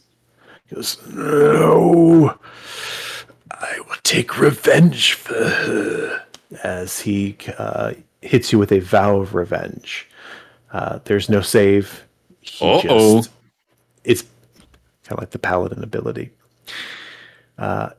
He then grabs his sword, which he like holds his hand out, and you guys see that his sword's kind of floating behind his back, and he pulls it out, and the sheath stays there. And he will go ahead and attack Darren twice with his longsword with advantage.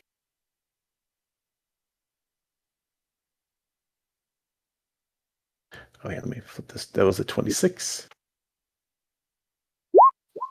And a 27. I mean, I think they miss. Totally. I wish. Oh, Right. Two hard slashes come and find a spot between your armor, and they connect. No, stay away. And I will use a reaction. I go for it, Tango. oh.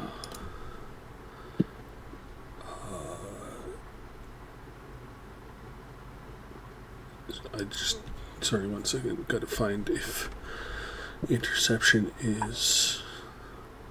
Oh, I just noticed the fog is animated. That's awesome, DM. Mm-hmm. Okay, I have to use protective field.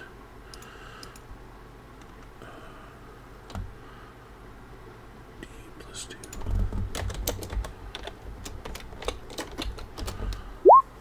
I'll reduce 8 points of damage on first attack. Oh, my hero.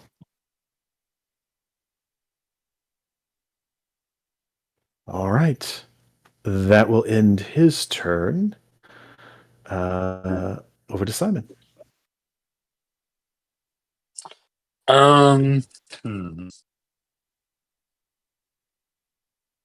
How's he looking, DM?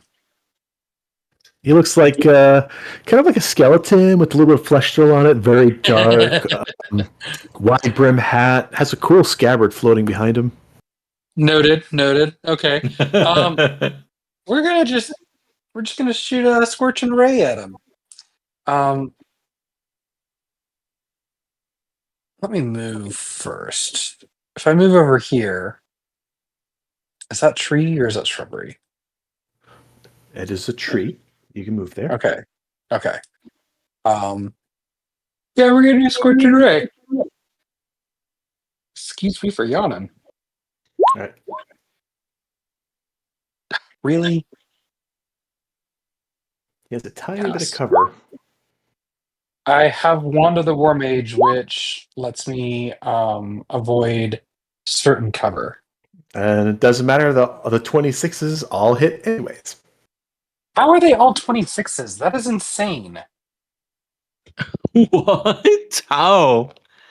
I rolled a 17 3 times in a row. I'm not going to complain. All right. I mean, you're a gnome. So 9, 7, and 8, which is 24? Yeah, 24 damage. Yeah, the three things hit against him, and you see singe right on his chest. Oh, vengeance! Anything else for Simon? Um, no, not now. But I would like a concentration check 3 times because it's 3 separate hits. That's fair. Damn it! Damn it! Ah!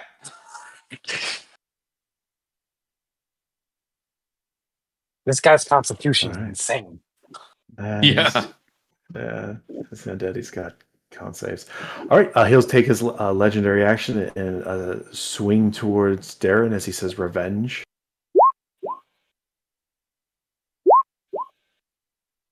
And Darren will avoid the attack, even though Yeah. he's not able to shield in time, but is able to get his armor in the right spot to deflect the attack. Arcus, you are up. Okay, I'll move closer so I can see. And then I will see that Parsnip was having some success where I'm not. And I'll just toss a firebolt at him, hopefully. Oops, that's not what I wanted to do. That is what I wanted to do. Yep, okay. That's the button I wanted to push. You aim a little bolt of fire that goes flying towards him, and it goes right past Tango's head. But this creature kind of sees it coming, and he dodges to the side, and it goes past his head, and then past Darren, and then fizzles out. Sorry, guys, I'm not really made for this kind of thing. I hope you are. And that's my turn. Right, he'll take his second legendary, and he's got his vow on Darren, so he's going to focus on him. There we go. Oh, He that for finds sure a good hits. spot between your armor, slashes into you. No, stay away. Phalar.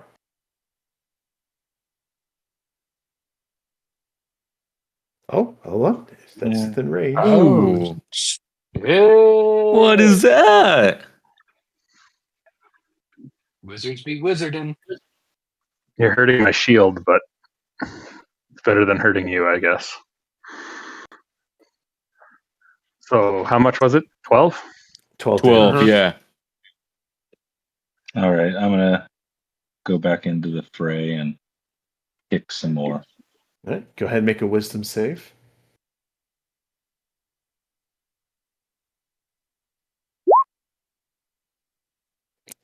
Fortunately, a 14 doesn't quite succeed. You're going to take the 10 points of necrotic damage as you enter it. All right. Right, I would give him that kick. How much did the projected ward reduce the damage for Darren? Was it all of it? All of it, yeah. Oh, nice. Nice. 22 connects. How much did your projected ward Damn. have? 16. Oh, shit. Just barely. Cool. Dang, Baylor, nice God. hit. Yeah, seriously. Yeah, right? Fucking feet of steel. Yeah. Well, Parsnip, I'm gonna turn to you and give you bardic inspiration, which then lets me kick again. 17, that's his AC.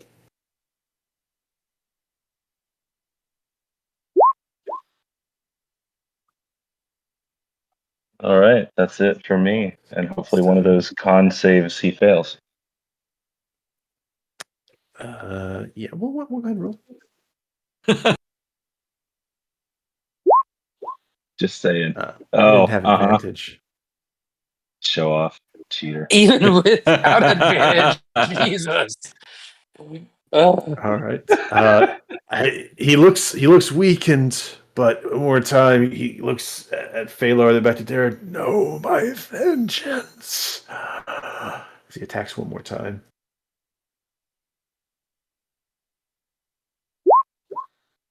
Oh, Darren, this one again gets past your defenses, slashes into you as he pulls his blade back. Can't have her. He tries looking straight into your eyes as he says that. With that, Darren, what do you wish to do? Oh, make a wisdom save at the top of your turn. no advantage. Yep. So you're going to take 10 necrotic, reduced to 5. Okay, so I just wanted to ask, Arcus, what does your shield look like? Oh, geez. Let me get back to you on that. I'm still developing Arcus, All right then. but I'll come All up right. with something. I promise. All right, Darren he'll reel back from the blow, just putting like a hand on his shoulder or his torso, wherever that it hit. He's gonna say, "You ghoul, stay down!" And he will go for another strike. Oh man! You go to bash at him, and he just turns sideways, and your shield goes in front of him. All right, one more time. I will use the bardic inspiration from Phalor, Right. which I don't need to roll, do I? It just automatically hits with a Yeah. +1. With the +1, so the 17 will make it hit. Pretty Thank sure you, your Phalor. your minimum damage should be enough. So how do you want to do this? Yeah. So Darren he'll like miss the first hit, but then turn it into a type of like shield bash, and rainy energy will explode from the end of the shield. Yeah, destroying the undead or the necromantic power or magic powering this being. Your radiant energy collides with it, and it just no. She. And then you just see him kind of shrivel and fade. His clothing drops. His sword disappears. Hat disappears. Clothing drops to the ground. His scabbard remains floating in the air, though.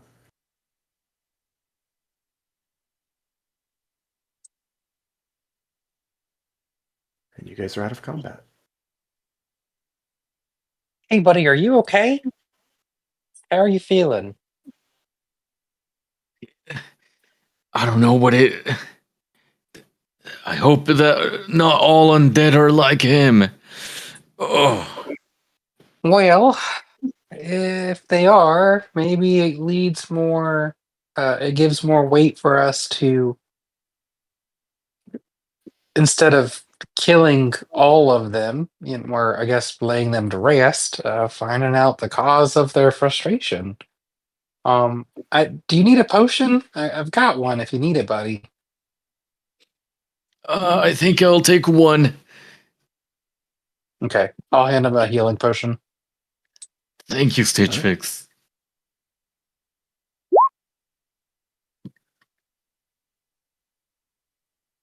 DM, I'm so sorry that I keep asking you this question. Are you one of the DMs that when you use an action, you get the full healing? Yes. Action is a full heal. Otherwise, it's bonus action to take the potion. And it's just 10, right, person or Simon?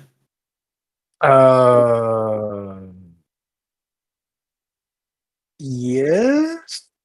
Give me 1 second.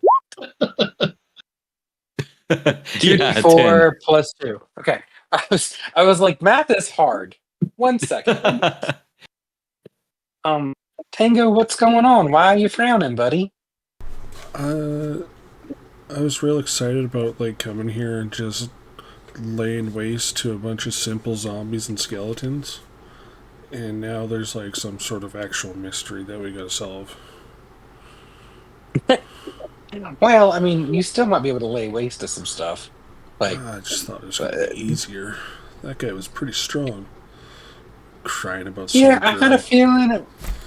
I had a feeling it wasn't going to be so easy, considering, Madam Maven sent us here. Um, Parsnip, are you okay? I think we both kind of got hit by that aura of grossness, but I just want to check in on you, buddy. I'm okay. I only have 2 potions left, and I kind of want to save them if we need them. But if you need it, I can give you one. I could use a short rest or a potion, but I need one or the other. That's a good idea. I can probably help with that. Yeah, I'd love to take a little rest here. I just don't know if we can afford the time. Is the scabbard still floating? It is. Can I I? can give us I can give us a safe place to take a short rest if you guys want. I mean, I'm down for that. Yeah, I think that Can I, would be a good idea. can I cast Mage Hand and try to pull on it? On the scabbard? Yeah. Yeah, you cast Mage Hand, you grab hold of it, and it just kind of moves as you want it to. If I let it go, does it still? Once you've kind of moved it from that position that it was floating, it drops to the ground. Hmm. And you said his clothes dropped to the floor? His clothes did, yes. It seems like most of him kind of withered away. It appears that his hat and his sword were part of what withered away, but his clothing remained and the scabbard remained. Damn, I was Can just going to ask if I could take his hat. Can we poke through his remains to see if there's anything there, like a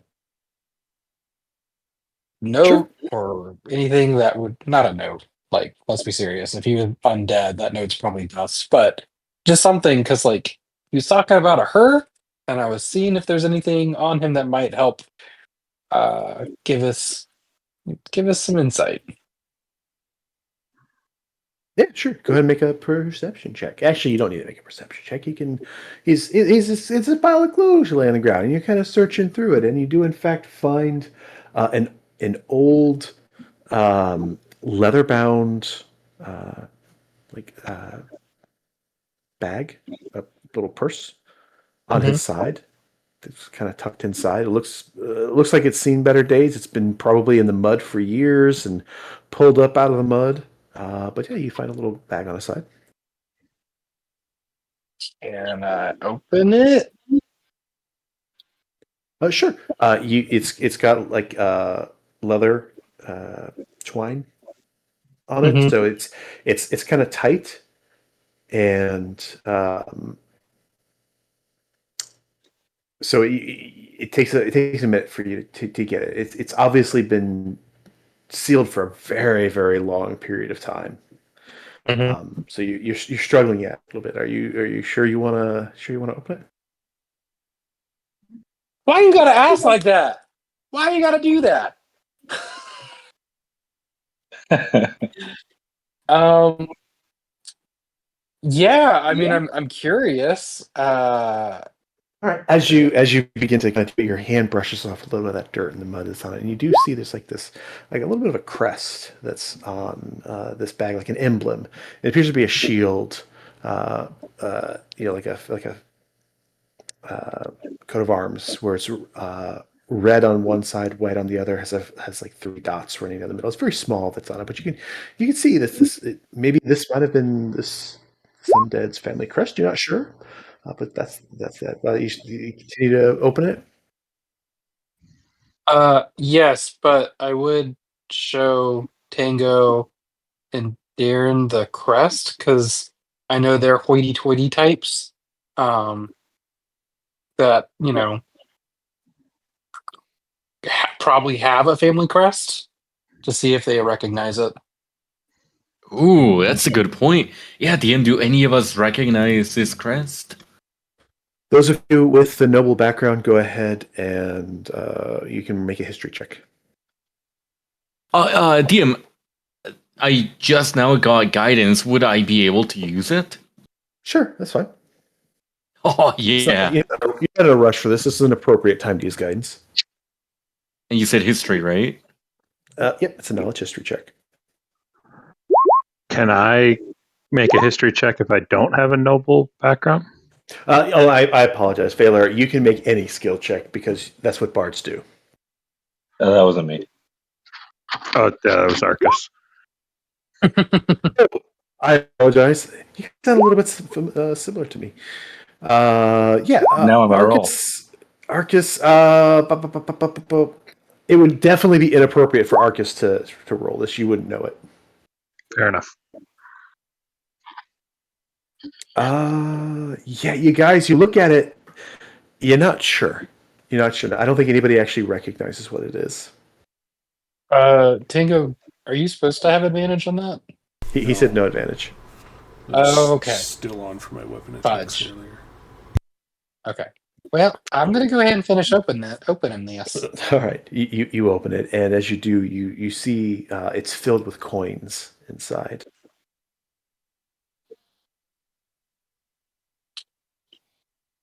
How many coins? What kind of coins? Go ahead and roll 3d20. Okay. Oh boy. Very nice rolls. And now roll 6d10. And that's the amount of damage I took. It's a very heavy sack once you pick it up, and as you find 46 platinum pieces and 39 pieces of gold. Jesus. Well, this is a nice payment, but nothing that gives us an identifier other than this crest. Who has our bag of holding again?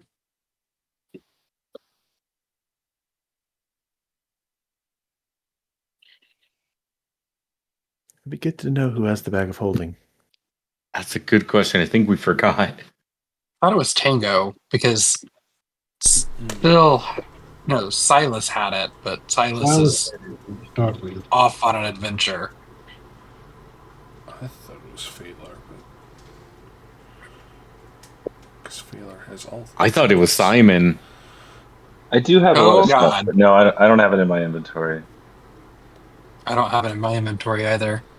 Let's put I this way. thought it was. Who wants to be in charge of maybe adding to the party loot? That would be helpful. Just whoever wants to say they've got it can say they have it. I've seen the repercussions in other games of holding on to it. So I'm not. Dibs out. The bag man.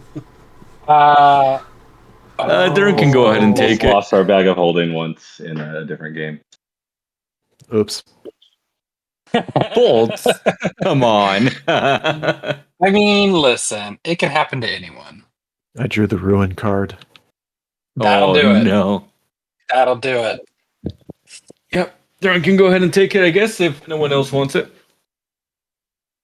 Yeah, if you It's don't all mind. yours. Only because I had a DM that used, I don't know if it was a homebrew monster, but like, I'm good. I don't want to touch bag of holdings. There's like this pocket demon that reaches out and pulled one of our party members into the bag of holding. I'm good. Yeah. I'm good. That's the I'm bag good. man. Oh, is that what that is? Nope. Yeah. Good. Totally good. That's all you, buddy. Oh no. How do you guys usually divide it up? Loot? Do you just have like a party fund, or do you split it up equally? There's a party loot option underneath party resources that we typically fill out, and then Darren's been really, really good about breaking down the coinage. Yeah, so we've kind of been doing a little bit of both. Like some like big things, maybe things that can't really be broken apart, like gems. We usually put it in the party loot. Things that are like coins that are easy to just split up, we just do that. Okay. So should I add 7 platinum and 45 gold to my character sheet, or does it go like? Okay. Hold on. It's, I mean, unless I spoke wrong, it should be 46 platinum and 39 gold. So everybody, it's not right. 45 gold. But it divides unevenly. DM. Okay, I guess I should have asked. I don't, yeah, okay, that's fair. I don't care. I was like, how's it got 45 gold? Okay, that's fine. Technically, 7.66666 platinum each. Yeah, you guys can do whatever you want with the gold. By the way, I dish out gold and gems and that sort of thing, and I expect you guys to track it. I don't keep a tracking. I don't have like a little tracker of what your wealth is. I'm For sure. I just hand. don't want to double up by putting it in me and in a party loot somewhere. That's all. I just wanted to clarify. You guys choose what if you party or personal. That's up to you. I'm gonna put the scabbard. I'm gonna hand the scabbard to Darren to put in the bag of holding, and then just because why not? It was floating. It was fancy. You do and then I'm see gonna- you do see some a little bit of magic runes on it. Okay. Well, in that case, I'm gonna ritually cast identify, just to get any kind of information on it. Do you guys want to go into my little hidey hole and take a short rest, or you want to do it out here in the open? Do you have a hidey hole? He cast rope trick. Oh my god! I'm so excited. How far away are we? Do we have time? You're about quarter mile outside of town at this point from your destination. You can almost you can tell that it's opening up in the distance. So we're like 5 minutes walking, if that. Well, a short rest is an hour, isn't it? Yeah, but are we gonna short rest every time we fight one undead? It's totally up to you guys. You just let me know if I want to burn the slot or not. I'm good either way. I mean, we can go on, but I can only healing word myself so much. Oh, that's right, Phalar. I can probably expend my strength to heal everyone, but I would be tapped out after that. Sailor, it looks like you're full health. That's why I didn't offer you a potion. I'm so sorry. Yeah, it's glitching on me. I'm at like just below half. Oh God. Whoa. You can save your spell slot and you can take a potion if you want. It'll only give you about. Well, I can't tell you the numbers because that'd be weird and meta, and I don't know why Simon would say that.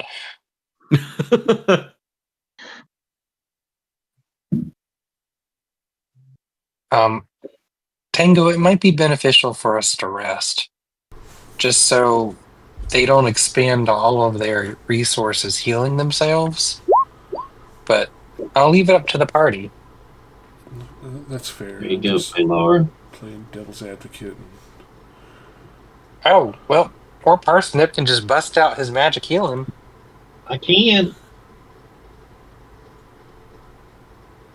Well, this Paylor. this was no ordinary undead.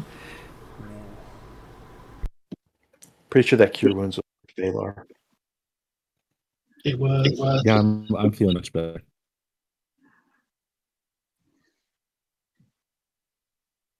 Well, in that case, I mean, like, if we can walk and I can ritually cast Identify, I'm good for that.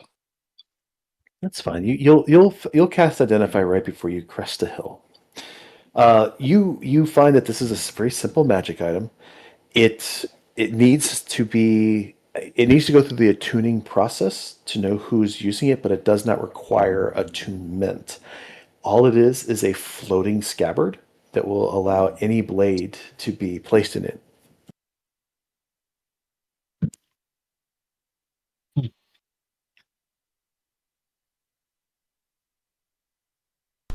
Any blade? Well, Any bladed weapon that they can fit in a scabbard. Kind of like a bag of holding, but for blades. It's literally designed to hold one weapon. You get the feeling that this was. I'll give it to you. The guy had a lot of money on him, so obviously he had some sort of a history, most likely. This is likely an item that you would pay for vanity's sake, where it has a cool look, but otherwise has no effect. Uh, I just like the idea that I can leave my sword hovering somewhere and pull out a second weapon. Because I'm just used to like dropping my spear and then reaching for my greatsword, or vice versa.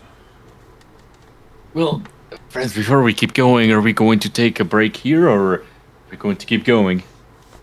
I think we're good to keep going. I mean, Parsnip gave Phalar some first aid.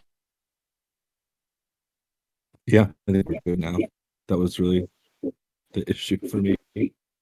Let's keep going then. Again, Phalar, I'm sorry. I didn't realize you were in such dire straits. Oh, that's okay. I didn't realize the Roll20 was glitching like that. Yeah, to me, it just showed you were fine. Mm-hmm.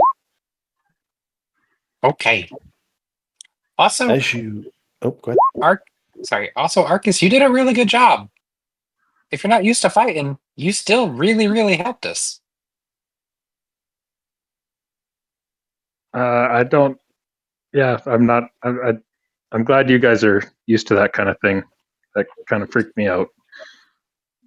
Well, Yeah, you'll get used Thank to it, you. I think.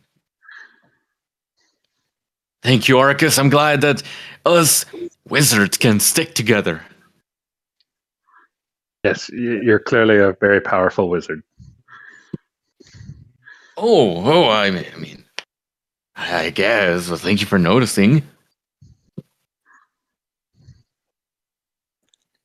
You guys continue down the path of this dark forest. So, like I said, almost like a tunnel, fog creeping in around you. And as you get through it, you can tell that it's opening up, but you can also tell that it's getting darker. It's midday, but as you approach, it's as if the sun is just completely covered by clouds. You're at the top of a hill, and you look down, and the first thing you notice is a little bridge over a small little river, almost a stream. It's so small. And then you pan your eyes up to the city of Galion. Quite a few structures. It's almost illuminated like it's by moonlight right now. And then you see it. Movement. Movement all over the town.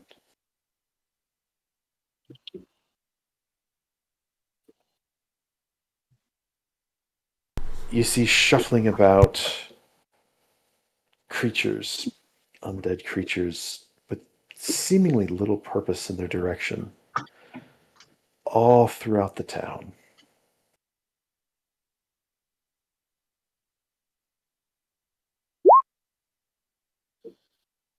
Oh, it's only darkness. Dang it. Here we go. That's what you guys see. Nope. Nope. Nope in the fuck out. Nope. So what's your second character? Yeah, I was thinking my next second character is going to be a druid dwarf. Okay, I like it. Yeah. Que no me gusta. What? Come on, Simon. This looks like fun. Those ones don't look as strong. Do they seem friendly? This looks like a big job.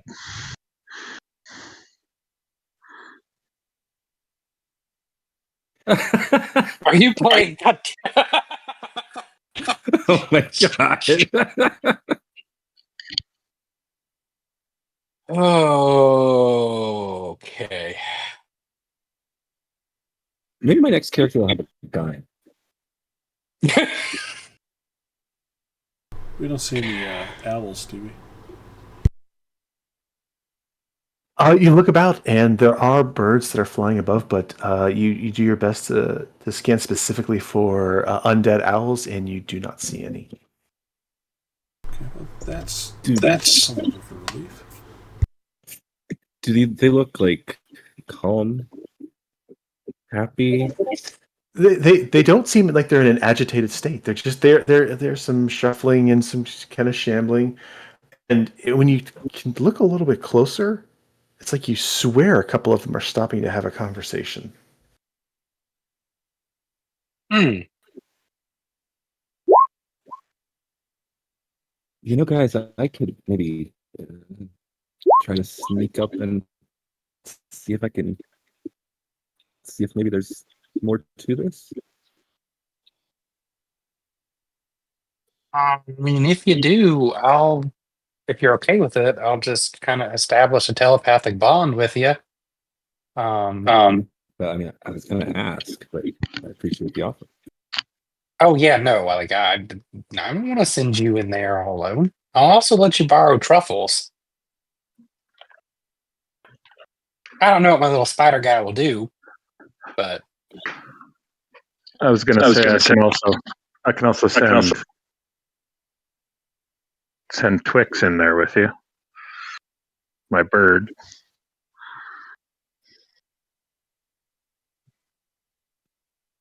Yeah, so I can take them You with me.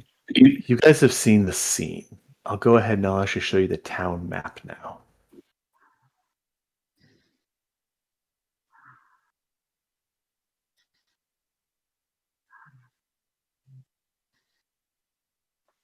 And you guys are up here by the tree in the bottom right.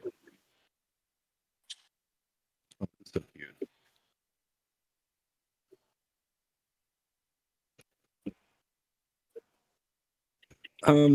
Yeah, so if I can, DM, what I want to do is I want to since I have amazing vision, I want to cast disguise self to look like one of them, and then I want to try to sneak up and see if I can see if they're just milling about or if there's actually something going on.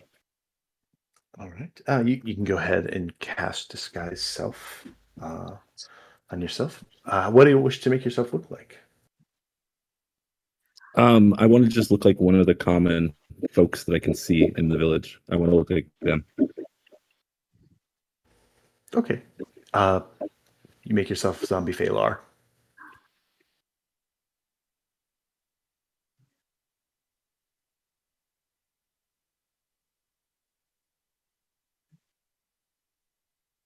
All right. And what you wish to do as you make your way down, I guess. Just head straight in. I'm kind of trying to sneak up and look and see if there's any organization and to them, or if they're just kind of like waiting for us to clan and walking denim. All right. You start walking in. You reach the little bridge that goes across the stream, heading into the town proper. Very, very eerie feeling coming across you. The only one that didn't take from the Hero's Feast. So you are feeling fear right now. The sun is blocked. The woods themselves almost feel like they're haunted just a little bit. This town, it's old and it's in ruin. As you go walking forward slowly, you see those shifting creatures moving about, and you notice it above, and you kind of see it again here. Some just are standing, some are walking a little bit, but every so often you see some that seem to be facing each other and appear to be engaged in some kind of a conversation. They're doing the motions for it, but their words are raspy and hard to hear without getting right up to them. The what you see is all various types of creatures. And this is right out here in front, just below like this little patch of trees and so forth, out in front of the first building that you could potentially come to. Uh, you're not an expert per se, but you certainly see things like skeletons, zombies, probably ghouls, other things that are kind of tough to make out, but they seem like they're kind of a zombie, but maybe a little bit different. Then you see something that walks by not too far away that looks like it's cobbled up grave dirt with some bones and a little bit of tombstones kind of plastered on it, standing about 4 feet tall. It just kind of skitters on by. Down on the ground level, though, you look off into the distance, and well, actually, give me a perception check.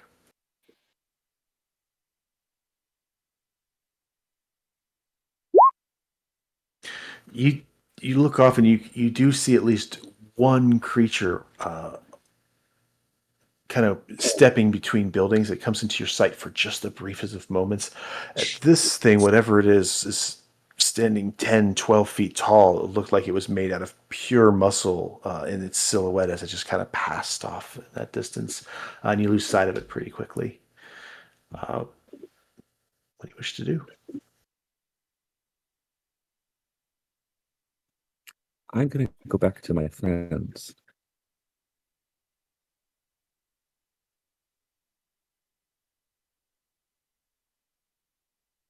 All right. You get back without any trouble.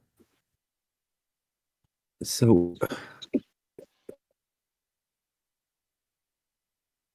there's too much. It seems like there's too much organization for these things, and there's a lot of them, and we would not do well. So many ghouls and zombies and skeletons. So I wonder if we go in and try to ask to speak to whoever is in charge. I don't know if that would work, though. I mean, I could try the bard angle, but I don't know that I'd really appreciate the dulcimer like the dwarves do.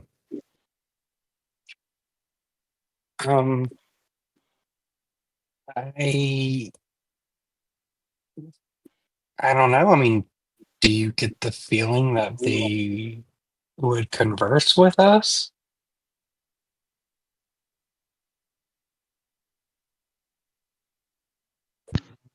Don't know. That's the problem. I could send an illusion to just walk through there and see how they react.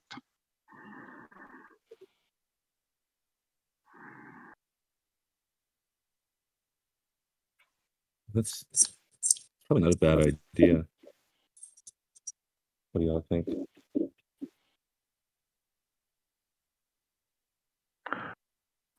Oh, never mind. Sorry, I could do that tomorrow. Typical wizard.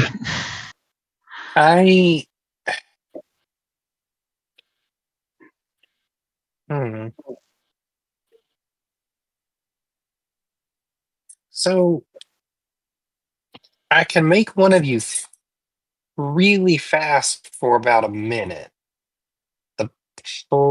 So if things go wrong, we can get out of there. But it will only be one of us. The only problem is once the spell's up, you're gonna be really tired. Like you got a minute to get out of there, and then you're gonna be basically unable to move for a minute. Man, I've been muted this whole time. Well, DM, I got a quick question. I was wondering when no one was answering me. Now you know. Okay, so yeah. So in the moment that I had to step away, You, the hag, she gave us our mission here, right?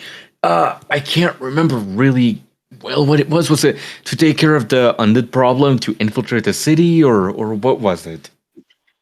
It was Okay. ultimately to. Oh, sorry. He asked you, So not us. yeah. Sorry. So what was asked is that she basically said that this town has a population of undead that has rapidly increased in the past year, but that was never a problem.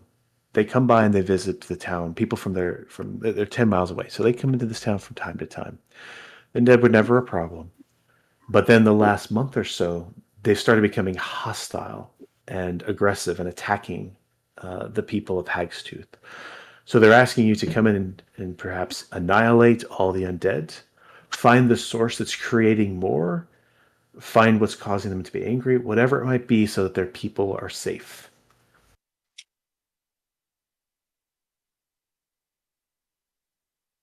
Tango, you wanted to fight? Guys, I have an idea. Since I've been in the town a little closer, I could cast clairvoyant and gain some more information, possibly. That's great. What does that spell do? It allows me to put a sensor where I can either see or hear from that location, as if I were seeing or hearing from my location. What is this sensor? Is it a magical spell? It is. Yeah. Comes out through a dance. Interesting.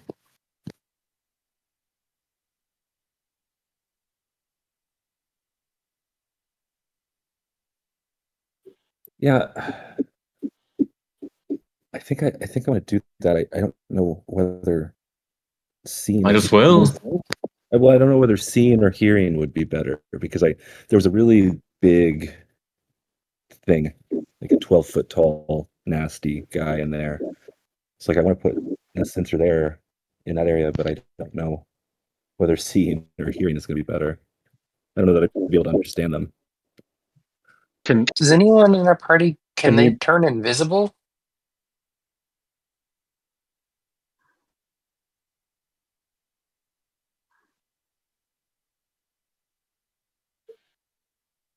Can the sensor be moved once you've done your dance, or is it in one spot specifically?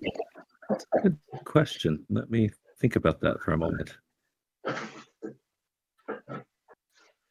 Because I could potentially, we could send my bird in with your sensor, and I can see It looks like it's in. you I can can hear. put it in one place. I can put it in one place for 10 minutes, it looks like. Okay.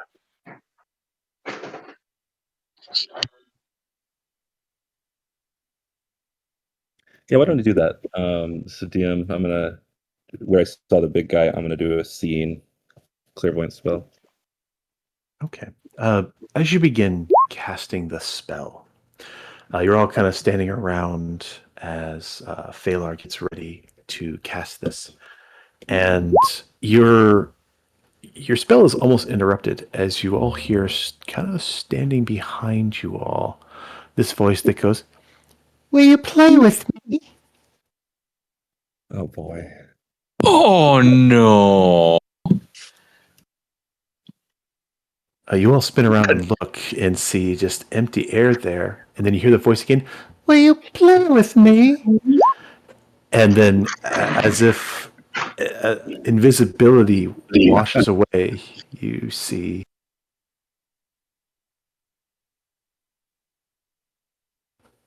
this little girl standing behind you all, pale skin, black eyes, holding a little doll. Big Oh no! Yeah, no. I've seen this game before. And with that, we'll go ahead and pause there for the evening. Well, Simon's about to nope so hard out of here, he's gonna nope out of this world. Uh-uh. No, That's we're creepy done. as shit. We're gonna nope out of the whole campaign. How very Halloweeny fitting. Right? Yeah. Very true. Yeah, Yeah, good, that's what I good was call. thinking. The year.